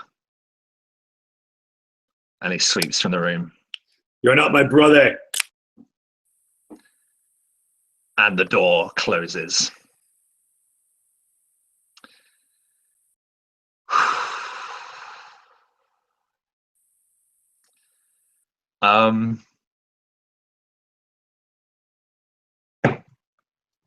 There is going to be a short while before the trial by combat. And it's at this point I'm going to say, let us take a 2-minute break. Because I need to use the little girl's room after that. You're back. That was fucking unreal. Holy shit. But Dude, I think I held my breath throughout that entire exchange. Like, seriously, from the moment, like, the conversation with his dad all the way up, it was just like, okay. I'll be right I can back. breathe out. Oh my God. So good.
And I'm back. Hope everyone's enjoying it still. I was really tense. That even though I was sort of trying to be the intimidating one, that was wow, that was great. I really enjoyed that. I need to actually do something here. That shit was fucking so epic. Oh my god. I was like, no, he's like, oh no, it's fucking, that's so dastardly. I fucking love it. I know, man. Like I was, and just wait. Like this isn't gonna be pretty. Look, Chris, I'm gonna send you something on Facebook. Okay. Because I want it to be free from the other chat. And Rob, can I ask you a quick question? Would we have gotten a short rest in? I'm just wondering because I'm running low on spells, so I just need to know. Yeah, I will say that yes, although because because I will explain. Like basically, I would like Taxes and Card to basically be on half health because they wouldn't have had a full rest, and they did get battered, so they will be on half of what their usual hit points would be. I'm going to explain to Lloyd what has happened to him in particular in a moment.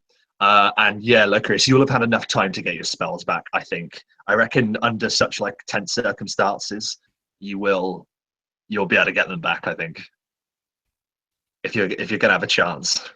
Perfect. Okay, gotcha. So it's not all my spells, but it's just like I can get a couple back on a short rest. So.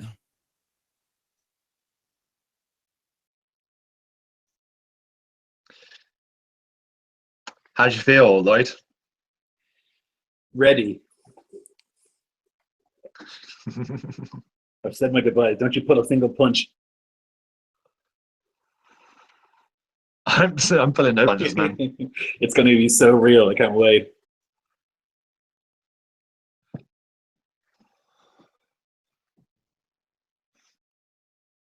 I don't know. I didn't see if Barker was back yet. So Barker, you would have had a rest, but because of the severeness of your beating, you'll be at half health. Totally. I actually heard that part. I actually heard that. Oh, okay, cool. I didn't know whether I had a different screen up at the time, so I didn't see if you were there or not. No problem. Oh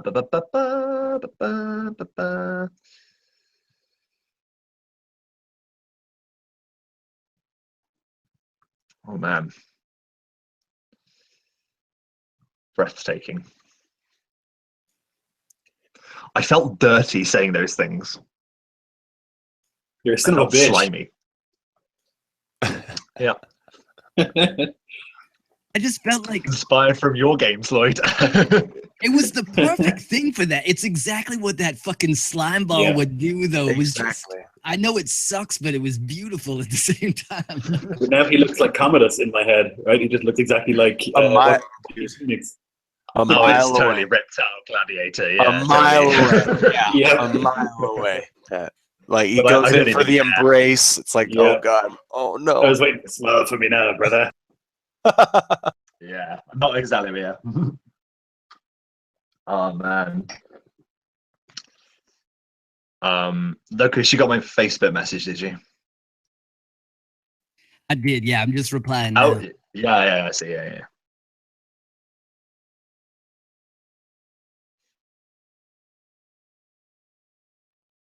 Okay.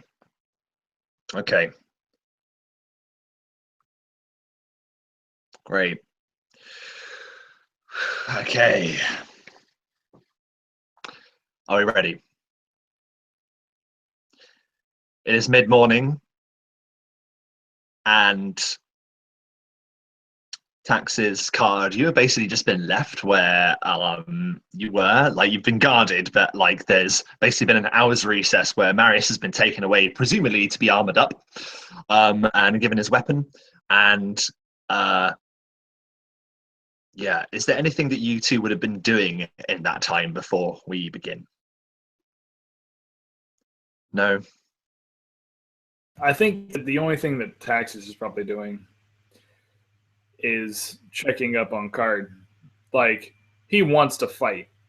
I think Taxes wants to fight. He still has that fighting fury inside of him, even though he's gotten the shit kicked out of him. He looks over to Card. Hey,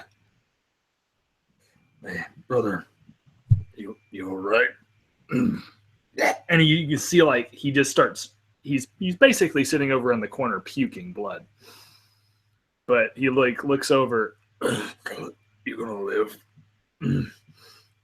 Card is almost docile at this point, just kind of staring off into space. But he does look at you and chuckles a little bit at your demeanor while asking Card how he is.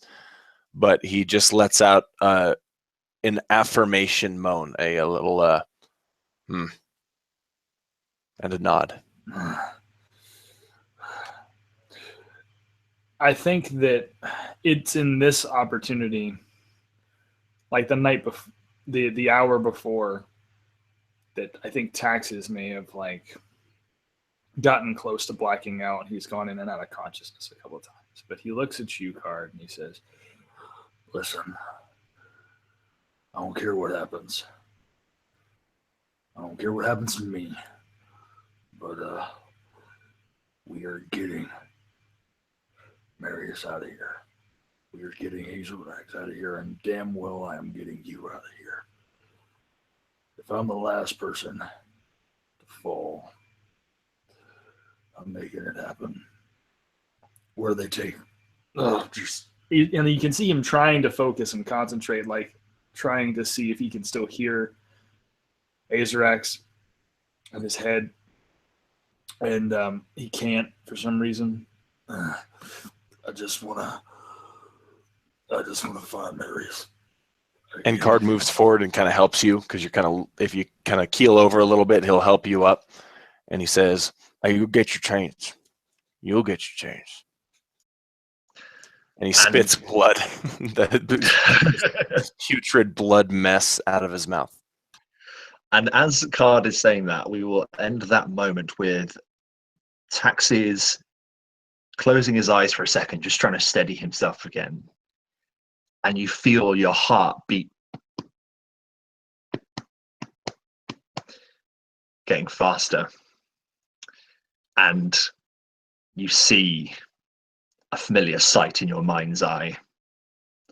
But from there, we see two double doors open wide. And Lord Inquisitor Toth sweeps from them. He puts on this terrifying looking helm. It's almost akin to the skull of the Witch Hunter Order, that symbol. And he strides forward. And it's then that Marius, completely unceremoniously, is shoved into the middle of the court that's been erected. You are on this wooden paneling, and you feel this agonizing pain on your side, and you're finding it like this is the arm that you use for your shield. It's on that side here, and the pain is blinding. And that's going to have an effect which we'll cover shortly. However, Lord Inquisitor Toth draws a blade, a familiar blade, the blade of the Sword Saint. The Eladrin he had slowly bled at the siege of Siona. And he says, "I wield my weapon for truth and for the destruction of all apostates and his eyes dart to Marius, traitors." The witch hunters and mystic knights start going boom, boom, boom, boom, boom, with spears and halberds, like a rhythm building up. And Marius, you start staggering towards the center of this arena, this makeshift arena. And Toth, although he wears heavy armor, you can see his movements are still graceful, they're deft, and he's whirling that blade you recognize around and round and round and round. And it is at this point I will ask div because of reactions and stuff. Go ahead, everyone roll up.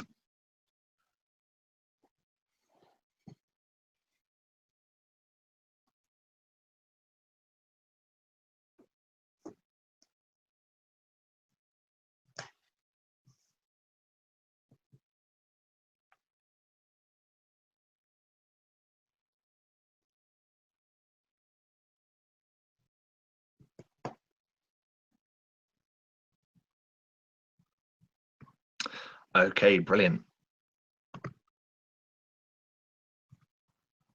If you wouldn't mind someone just organizing that in the chat, that would be awesome. And you are staggering, trying to balance your weight, Marius. And Toth is moving instantly towards you, Marius. He swings his blade wide in a feint and he moves around and he actually locks his blade against your shield as you reactively try and block. And I would like opposed athletics. And please roll that at disadvantage, please, Lloyd.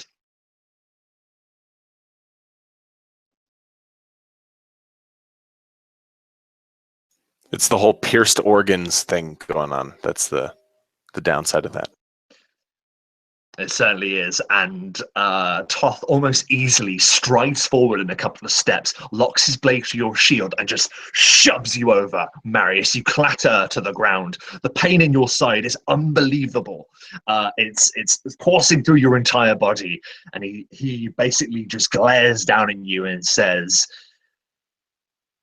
"Your son, why don't you repent before I kill you?"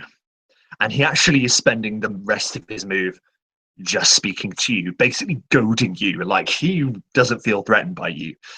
Marius, it is your turn. Essentially, your attacks and anything based on strength is at disadvantage because of your grievous wound. You are fighting at disadvantage because of Naider's deceptive acts. What do you do? So Marius pulls himself up onto one knee, and he kind of is leaning on the hammer, and he can see the Inquisitor standing above him, and he closes his eyes, and he's going to try and pray and lay hands upon himself to close that hideous wound that he has.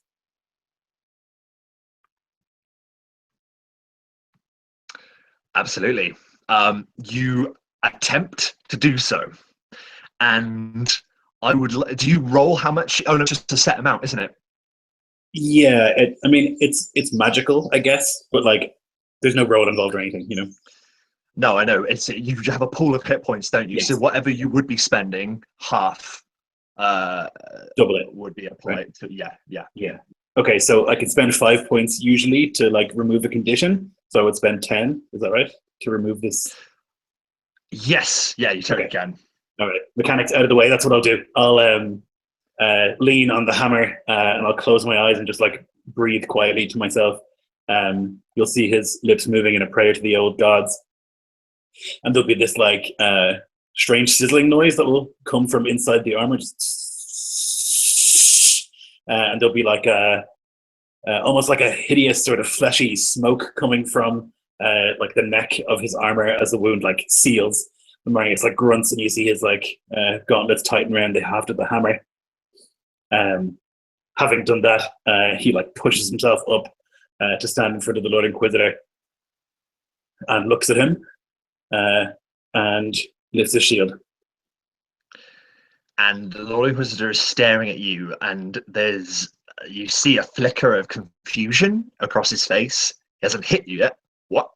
And he looks at you, and then he looks up into the stalls, and his eyes meet Naider's, and then he basically starts moving towards you again. We cut into the dock, card taxes. Is there anything you're still chained to the thing? So, is there anything you want to say to each other or start planning at this point? We'll take both of your goes at the same time.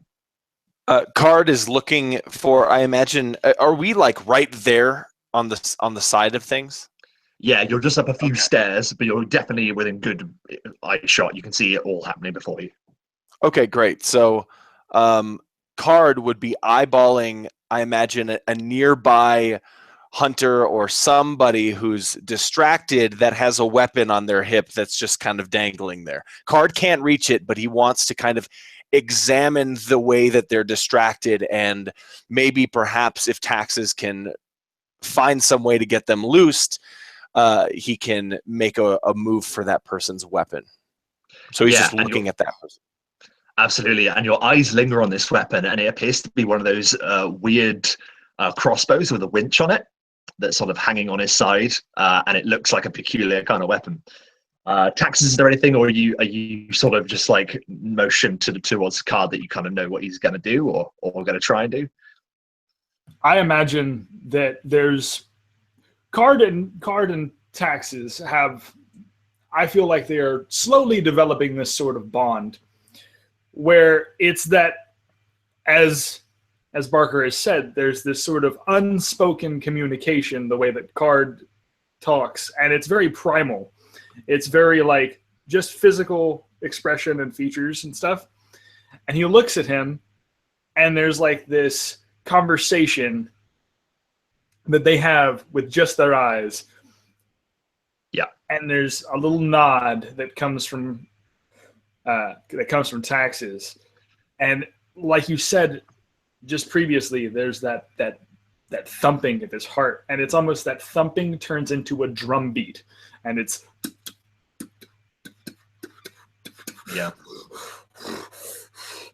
and he looks and he nods to Card like, do what you're gonna do. I will follow you. But we need to do it now because I can feel something happening. And you know that your moment of opportunity will arrive soon. It's almost like the whole thing that's been building is building up to some point that will be occurring soon. Your heart is pounding, ba bum ba bum ba bum, and it mixes with a boom boom boom. That the Mystic Knights are still producing that beat, and Toth this time relentlessly just attacks your defenses, Marius. And the first attack is, which I believe connects. Sorry? It's a 21. Yes. Yep. AC's 18. Yeah. The second one is also going to connect. The third one does not.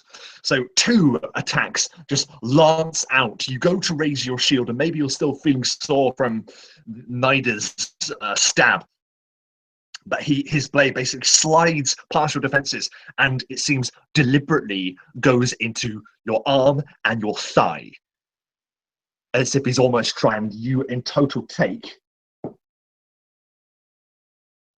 That is 15 points of damage, slashing damage, as his blade arcs through your defenses, and you find yourself staggering back. Yeah, I guess I wasn't I should have known, but I wasn't expecting him to be so quick.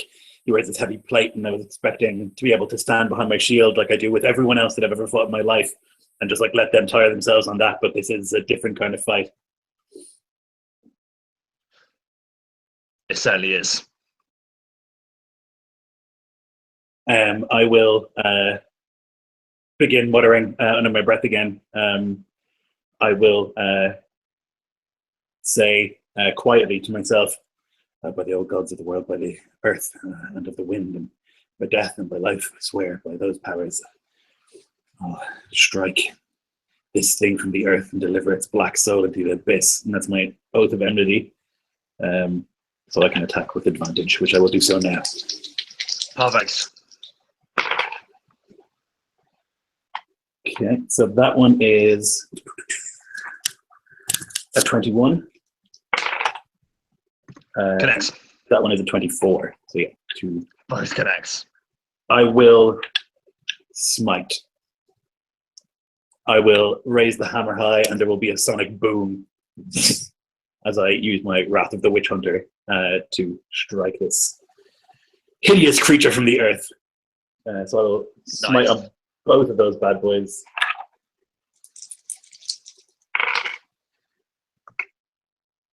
Okay.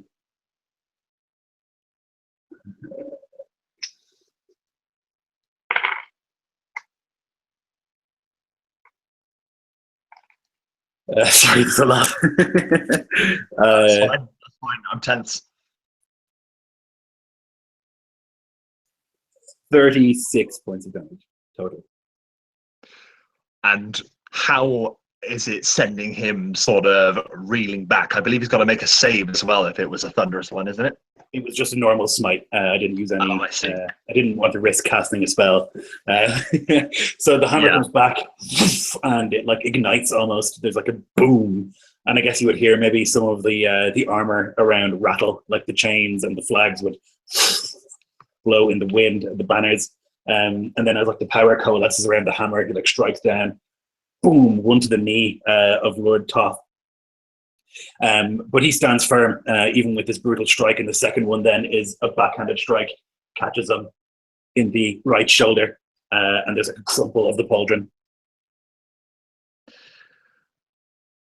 Nice. And what I'm going to say is we're going to roll around on their turns a few bit because I would like Card and Taxes to make a perception check, please.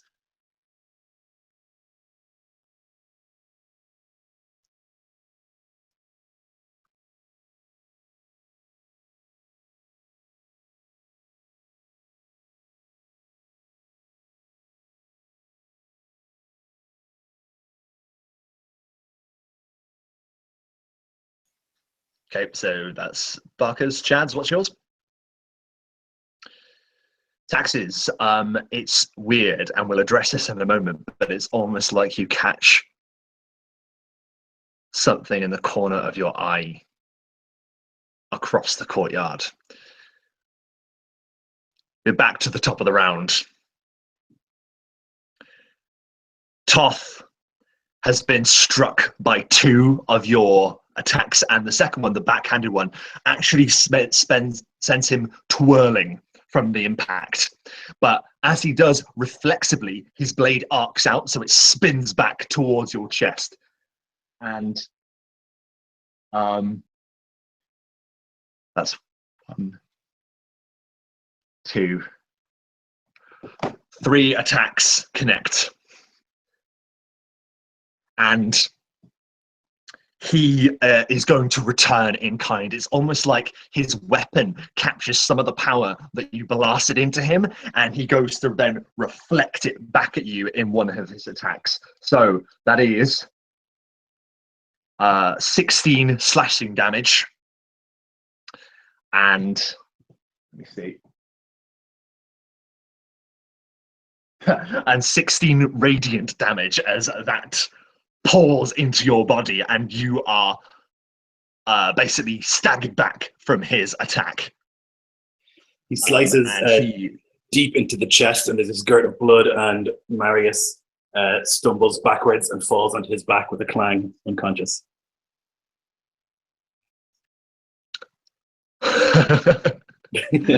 Wow, that was quick. No, it's fine.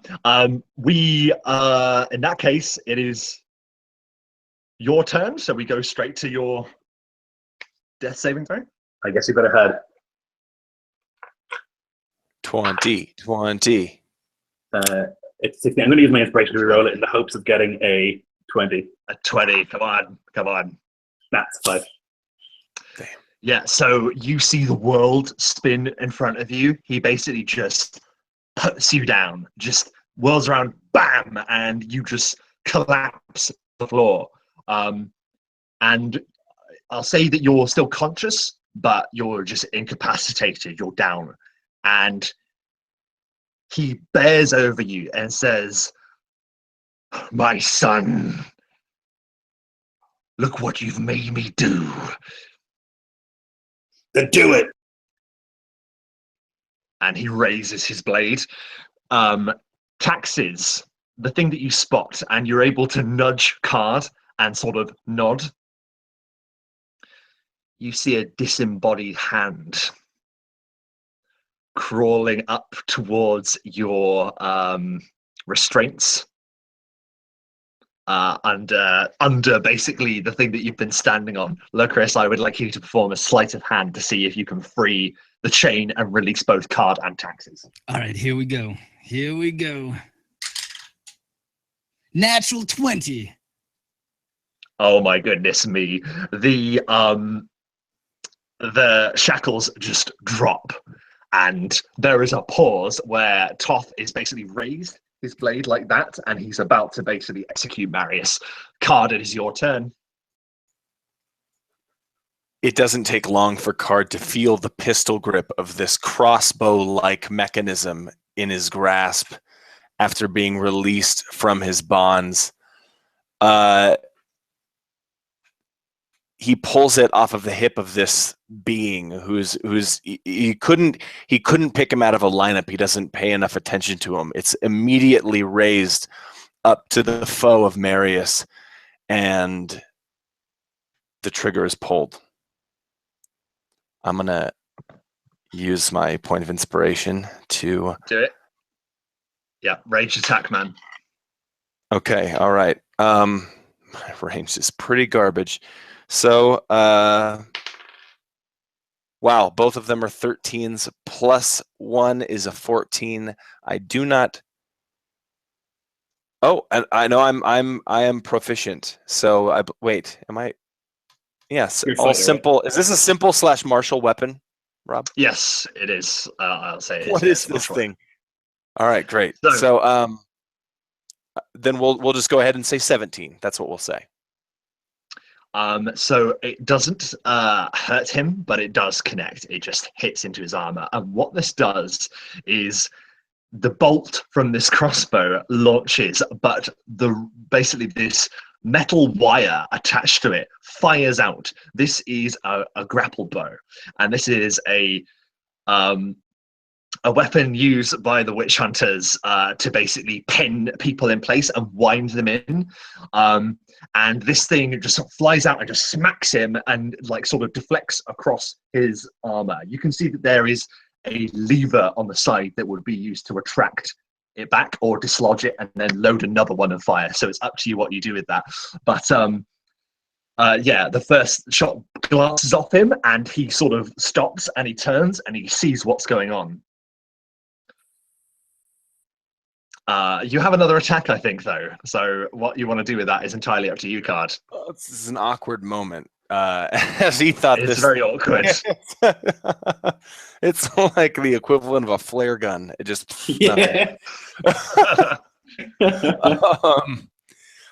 now, what would it take for me? Do I know how to use this thing to reel it in? I'm gonna say that it's pretty much common sense. The lever down basically severs the wire, and then you can reload and do another one. So it's up to you. If you want to try again, it's up to you. Oh my gosh, I don't know if I do. Now, action surge, really quick. Remind me how to play D&D, Rob. Action surge is a. I get that once every short rest, right? Or is it long? Either way, I'm only getting it one time. You have it, one time, and it gives you another action. So that can be an attack. It can be for movement. You can do whatever you want with that action, basically. Okay, all right. What I would like to do is get my hands on a sword, and so the person next to me that I took this crossbow from, do they have a blade on them as well? Yeah, it's on his hilton. They've all been too transfixed. That's why you're able to just snatch the crossbow, I said, because they were all transfixed on the fight. They're about to see Marius get executed. With a athletics attempt, I will allow you to basically seize the sword from him. Okay, all right. Going for it. And he reaches out. 19 total. Yeah, you basically seize the sword and allow you to make an attack because that's just damn cool. Awesome. What does it look like? So, you want me to tell you? Yeah. So I like to think that basically you snatch the crossbow with one hand, do it like that, just one-handed fire. It glances off Toth's armor. He looks around, and then the Mystic Knight that you've stolen this from basically swings desperately with just a fist, and you are used to being punched in the face right now, so you know it's coming, and you duck beneath him so his body is wide open. Draw his blade like that, and what do you do with it? So that's funny. What I meant is, what does the blade look like? But I love.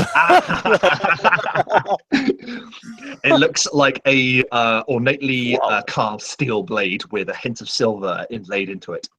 Oh, beautiful. And flawless description, though. That's exactly what it looks like. Well, you know. Actually, we'll do. I'm going to. You know what? I'll just do a clean strike. I took this thing. I'm not going to get too fancy with it. Card wouldn't. That is beautiful, beautiful, beautiful card. Total 25 as he brings this beautiful, elegant sword, much more elegant than anything he's probably held in a long time. He brings it up into his enemy. That's fantastic, and that is one. Just so you know, that's it's a long sword, but it's a +1 long sword, so it's a 1d8 +1 plus your strength. 12. It's a 7. Perfect. 8, 12. And he sort of like staggers back, just completely disarmed of both of his weapons, unaware of what's going on. We move to taxes, and again we hear the. And you close your eyes, and then something immeasurably powerful happens. You close your eyes, and you see the face of a colossal silver dragon.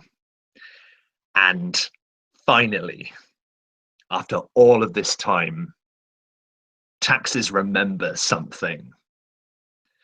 He remembers how to direct his rage, and there is a blast as the muzzle from your mouth explodes from you as your Lorekeeper ability activates. Once a day, when you rage, you get a free fire breath that is not only maximized, but people need to make a save surrounding you or be knocked down by the power of it. So everyone other than your allies are fine, are going to basically have to just dive out of the way or be engulfed by an inferno as this fire just explodes. And as it does so, it looks like fiery wings form on your back as well as you lift into the air slightly. I'm out. I quit Lorekeepers. I quit because I'm done. That's, oh my god. I have really how many robbed the D6? fiery wings. You gave him fiery wings. Well, a moment. He has fiery wings. Oh my god. I can't even process that right now. Okay. Fuck. So let me get this straight, Chad. So your fire breath, I believe at the moment you're level 5, so it's 5d6. Is that right? I'm level 5, and it's only a 2d6 maximum at level 5 because it goes up to 3d6 at level 6. Okay, so maximize that, and they're also going to have to make a save, which I'll fill this in the chat later. I know what it is. For now, I'll make the save for them. All right, so wait, so you want to do like max damage of the fire? Yeah, you don't roll, it's maximized, so that's 12 points of damage. Yep, 12 points of damage, and then the DC save is 15 for it. Okay. Because it's every witch hunter and Mystic Knight standing in those stands just get blasted off their feet and they clatter to the ground, flame rising up across their clothing, and shrieks can be heard as for a moment you are ascendant in the air, and then the flames go away and then you fall down, and now you can do the rest of your attacks. That's the great thing about this. Off you go. Fuck yeah! Oh my god, dude, this is okay. So I imagine that when he comes to, like when the wings fall off and he just drops to the ground, when the fire's clear, it's like an image because there's nothing but flame still cluttering this area. The flames make him almost this black silhouette, but in that black silhouette, you see nothing but silver eyes. His eyes are silvered over with rage, and he looks to the very first person that he can, whether it's a body on the ground or whatever, and he grabs up the first sword, the first blade he can, and I imagine he's going to try and do as much distraction for Marius as he possibly can. So he's taking that opportunity, and he's going to start, when he gets down to the ground, just start charging towards Toth. And yeah, you are charging this dude, and I'm going to say you are able to scoop up a great sword in your hand. So that's 2d6. If you connect, make your attacks. All right. So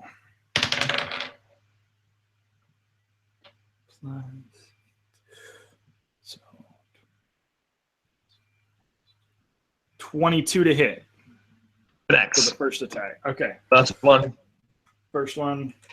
And it's a 2d6 for damage. I would say roll all your attacks first, Roll all then do the your damage, attacks mate. first. Okay. Yeah. So the second one will hit because that's an 18 plus 8. That hits. That'll hit. That hits. Don't worry. Plus your modifiers, that definitely hits. And then, oh yeah, buddy, nat 20 on the last one. That's Oh my god. dope. Okay. So 2d6, 46, 66, plus you'll add your strength onto each of those. I don't know what your strength is though. Okay, so 2d6. And your rage bonus. Oh, and the rage bonus. So add the +2. Right. Shit. Okay, give me a second. I've got all the dice I need, but just okay. So how many d6s is that I'm rolling all together? That's 66, mate. 66. I got to roll, and then double, and then Plus double 9. it for. Yeah. And Oh double yeah, it for shit's one. critical, wasn't it? Yeah, one of them was a critical. So 5, 6, 8. Oh, good lord. So 11. 16. So 22. Jesus. So 22 for the first strike, and then because that was 166. All right, 6. Mhm. Okay, and then.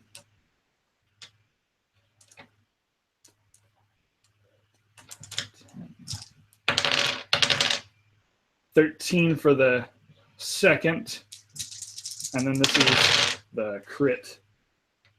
I got to double this, right? Yeah, double what you're on. 11, 12.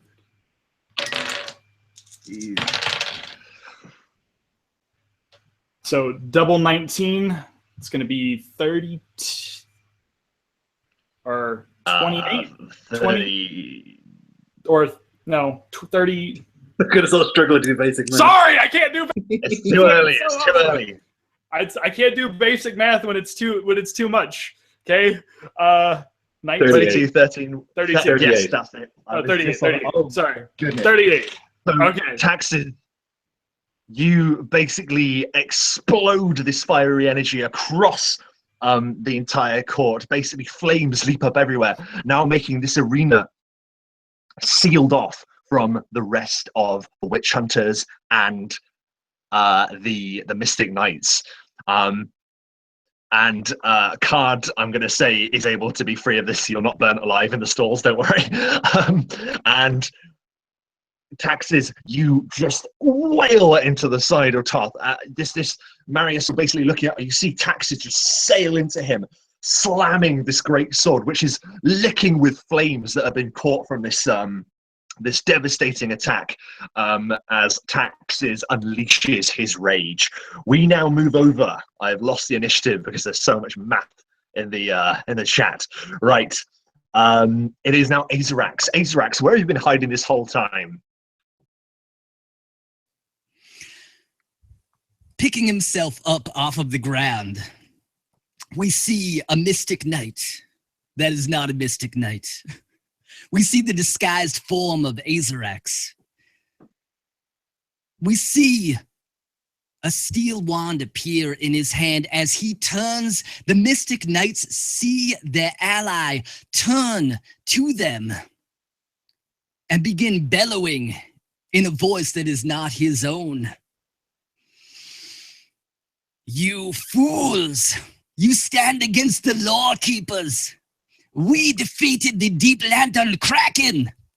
You should run, or you shall perish, for we command the power of the telling. As he sweeps his wand, we see his form shimmer and reappear. Aerx's form appears in front of them, cutting a rip through reality. We see 100, 1,000 ethereal spiders in an instant crisscross underneath this huge parapet, casting the web spell, trapping them where they stand. As he turns, seeing in the ring of fire, he runs forward, attempting to join the fray with his companions. So the web spell will give them, they can make a, oh shit, wait, I got it. I got spell cards. We got this. Here it is. I should have looked it up. I got worked up in the description. No, and it's perfect. Dexterity saving throw. DC is 16. Jesus. And because of that amazing description, I'm going to gamble. I'm going to gamble my encounter on this, Chris. That's how much I love that description. I'm going to gamble the encounter, and I'm going to put their rolls on 1 because there's too many of them. Okay. Got it. That makes sense. If they all get it, they all succeed. If they don't, 16. Did you say? 16. Yep.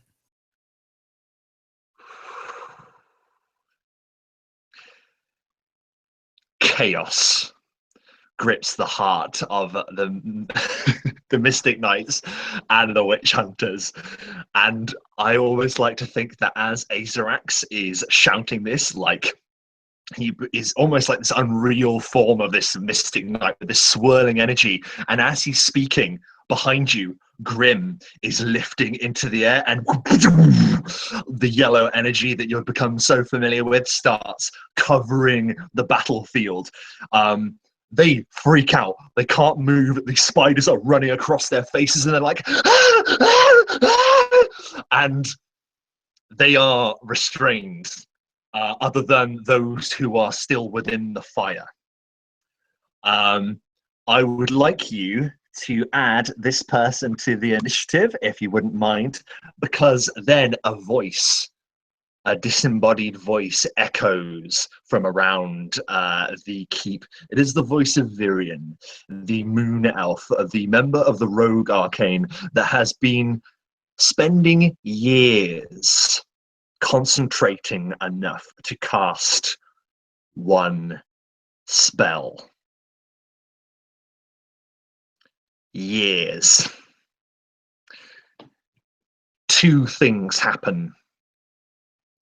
Marius, it's almost like a...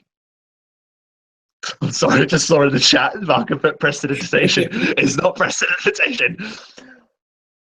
2 things happen. If you are revived, and it's almost like you step up from a prone position instantly. You are restored of your health. You are suffering from no conditions. And there is a shudder as the earth begins to crack beneath your feet, as this keep begins to shake under the force of a violent earthquake, and the earth opens between you and Toth. We are back to the top of the round, and Toth has just been smashed by Taxes. Taxes, I would like you to make an athletics check, please. Oh yeah, sure, absolutely. So with being in rage, I also get advantage to strength checks. So you do, yes. Yes. So all right. So, Oh. Okay. It's not great, but so 13 plus 4, or plus 3, 13. So 16 total. It's not enough. Basically, he sees you and he says, and he actually grabs you by the throat after your assault, and he says, "The mutant must be purged," and he seizes you and flings you into the wooden floor that's splintering, and you explode through it, clattering down into the ruins beneath as this earthquake is beginning to rupture the ground around you, and you fall a significant distance, and you take 24 points of falling damage as you fall smash once, smash twice through some wooden construction railings, and then hit the ground. And as you hit the ground, you are looking and you are seeing cracks forming all around you in the ruins. You're in this blue moon catacomb, bluestone catacomb. And he's not done either. He whirls about and he goes, "Hexenhame, my son, this is where your life ends." And he swings his one attack at you because he spent the rest doing his thing with taxes. Tell me how you deflect his attack, Marius. So he was on the other side of this chasm, right? So he leaps across, and as he like swings the blade, it's a little bit telegraphed, and that's the only thing that saves Marius's life. And he sees the blow coming, and like lifts the shield and bats it aside, leaving Toth open. Amazing stuff. And Marius, all this information is whirling through your head. You've seen taxes just been hurled into, smashed through this wood and down into a pit, and the floor beneath you is rupturing. What are you going to do? You see Grim rising up above Aerx, and that voice of Virion echoing around you. Okay, so it's too poetic not to try it. I'm going to say, "That's a nice sword. I'm going to kill you with it." I'm going to cast Hold Person on him. Oh my god. So maybe he rolls a disadvantage because it's so rad, but I don't know. It is so rad. It is so rad. Hey, can I spend my inspiration to give it to Marius You can. for his roll? So your inspiration will be spent on his disadvantage, I will say. Excellent. Yep. So the He rolled DC pretty is well there. 16. Okay. Hold your breath. 16. 16. And he's going as if to, and he stops. As your power grips him to the spot. So I imagine like he is stuck there and he's unable to move, but his eyes are still able to move. And he probably just like has, for the first time in his life, a rush of fear. As the sword is held above him and Marius looks in his eyes, and like calmly walks around. The hammer drops and he like reaches and like pries apart his fingers, which are like around the blade, one by one, pulls them off the blade, and he grabs it. And he steps in front and he just positions the blade at the hollow of his neck. Automatic critical damage, go. Oh boy. It's a longsword, is it? It's a great sword.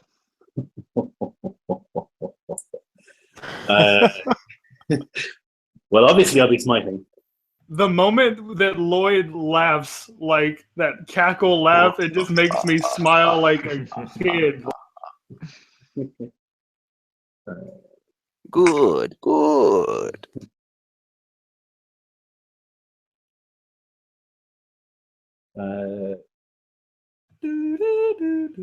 39 points of damage.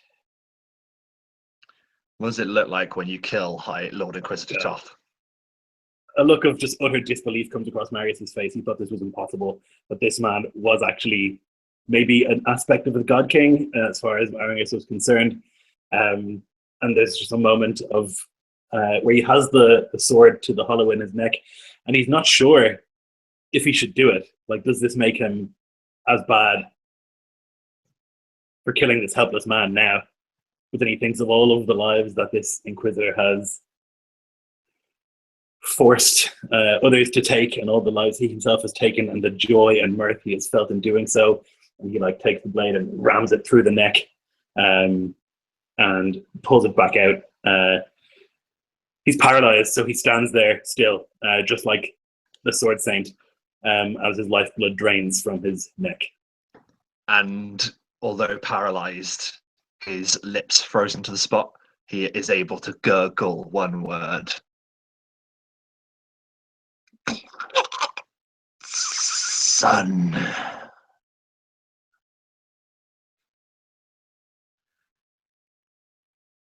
Card. A tower next to you explodes from the earthquake rupturing around the entirety of this keep. What are you doing?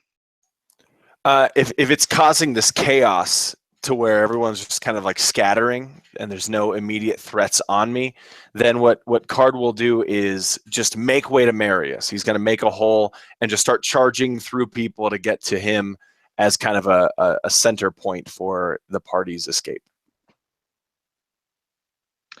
Amazing. And Marius, this beautiful greatsword, seeing Card approaching, he throws it to him. Yeah. And I'm gonna just go out on a limb here and say that Card catches it. Is that okay there, Rob? You certainly do. Right. Card catches it and begins putting it to use. We'll just, narrative killing. Yeah. Just narrative killing. Here. Yeah. Definitely narrative killing. And there's something else. The last thing that the rest of you hear, apart from Taxes, because he is at the bottom of a pit, Grim says, you need to get to me. You need to form up on me. I'm going to try something. And there is another pulse as more yellow energy blasts. And you can see Grim has actually protected you from a tower that started to collapse down at you. And the tower that was falling, about to crush you. You need to get Taxes now. Taxes, it is your turn. Oh, sorry. Oh, no. Yeah, I come to from the hit. Like I'm in this pit, and I'm like, how the hell did I get here? And I imagine that like he still has that rage going for a little bit longer. His eyes still silver, and I imagine it's like this really weird black and white imagery in the darkness, almost like dark vision. He kind of sees it, and he's like looking up. How tall would you say like this pit that I'm in is? Is it enough for me to have to climb out, or when am I? Well, that's the thing, Taxes. You hear something in your mind, and it's Grim reaching out to you, and he says two words to you, and as the ground is giving way beneath your scaly feet, you hear it echo in your mind, and it just says,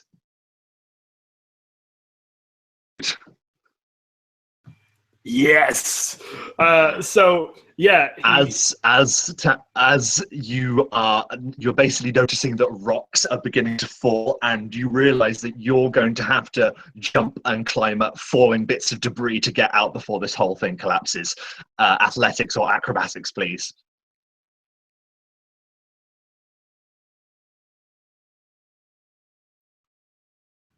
Okay. Yeah. Awesome.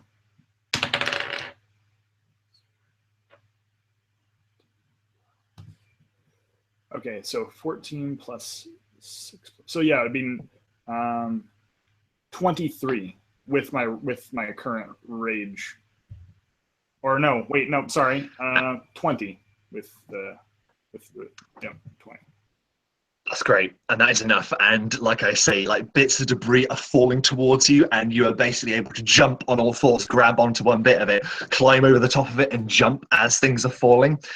And you reach the top, and you jump out of this gap as the rest of your friends are converging on Grim, and you land next to Marius. There is a surge of yellow energy from Grim as you see nothing but bright light. And Grim attempts to do something that he did to attempt to protect Raylan that day, now long ago. And he draws the four of you into the telling. Marius is collapsing around you, and you watch power fade. You see Toth collapse to the ground. And at the far end of the battlefield, the mayhem, you see Naider staring at you. And then you see nothing but light.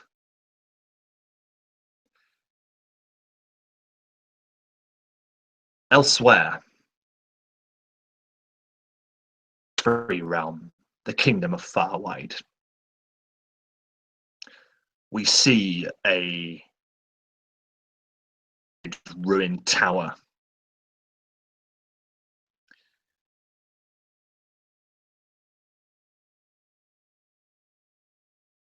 It is surrounded at its foot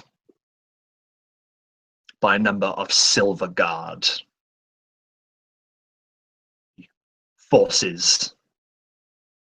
Advent, bedecked in silver, halberds at their side, and a recognizable figure walks past them. A light-cast drow, the teller of Advent. She walks past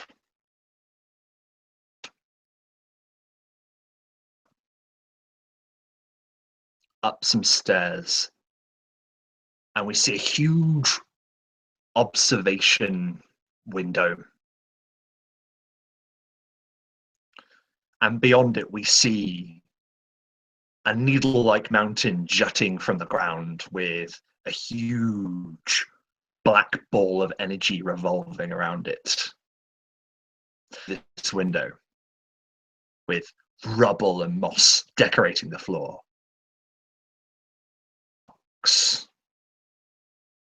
Bent, his back to Lorelei as she approaches. She stops just short of him, and in her hands she is carrying a bloody sack.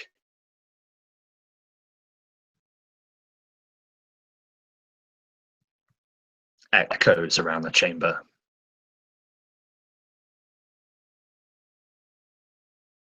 Have you brought you? It wasn't easy, says Lorelei. You will be generously compensated for your efforts. Yes, I will. Lorelei, as her form slowly begins to transform, Flick, the doppelganger, who has robbed that particular visage.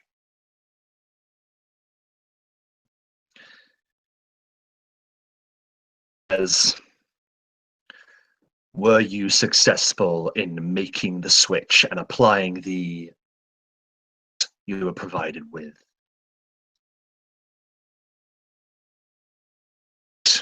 Flick says, the glamour is in place. Even his vision. They'll have no idea until it is too late. Ganger smiles as she empties the contents of the bloody sack. Drow hand lands on the floor. Equinox turns, his eye blazing in triumph. And that is where we will leave our heroes tonight. Cool. That was awesome. God damn it. That was amazing, you bastard. Very cool. Oh Didn't see my that coming. God. I think I experienced every emotion tonight. I laughed, I cried, I shit my pants. Like, there was all of the range of emotions. It definitely went differently to how I thought it was going to. I'll put it that way. But that's the nature of the game, isn't it? You don't know what's gonna go down the end. Once again, I say it every time, but I'm blessed with the most amazing players. So thank you all for joining me. Thank you all who have been watching tonight. I know we've gone quite long again. It just is like a running theme now, I guess. Maybe something I need to work on. But for now, I would like us to do the usual thing. I'd like to go in order, give us a thought about the game, something you liked, and we'll sign off. And I will begin with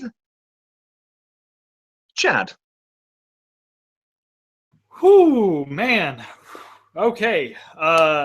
What can I say about this game? One, every single player in this game is like family to me, and God bless you all for just being as awesome as you are. You make playing in this game every time just so dynamic and awesome. I love you all.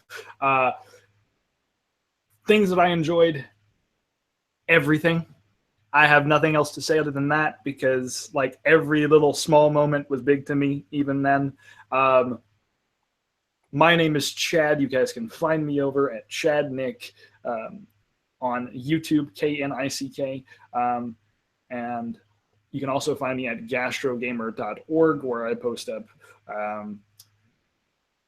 video game reviews and things like that, of that nature. So other than that, dude, it's been awesome. I love you guys. Thanks so much for having me. And Barker. Yep, my name is Barker, and I am very, very happy to be part of this group as well. I liked a couple parts. I liked how Lloyd in the chat said, "Don't pull any punches, man. Don't pull any punches at all," and you straight rezzed him. just started wrecking shop. No, but Rob, I love the story. I love how you're able to surprise me with like actual like plot elements that you might see in like a film or a novel or a television show. But I do have to say that my favorite part of these sessions is always the banter in between the characters, and how somehow they always like bring it back around. Some random comment someone says at the beginning will like get its own spotlight near the end. It's always the case with this group, and that, to me, in my opinion, that is what I enjoy about the game. Absolutely, man. Is there anything you want to plug before you go? I would like to plug that Dire Corby t-shirt over at Locrius Planetoid Spreadshirt Shop. Get that Dire Corby. That's the jam. I have an aunt named Corby, so that's gonna be fun show. Excellent. Where I'm from, Corby is a town, and it's an incredibly violent place to go to. Just a thought. Just dire there. It's dire. It is dire, yeah. And over to Locrius, speak of the devil.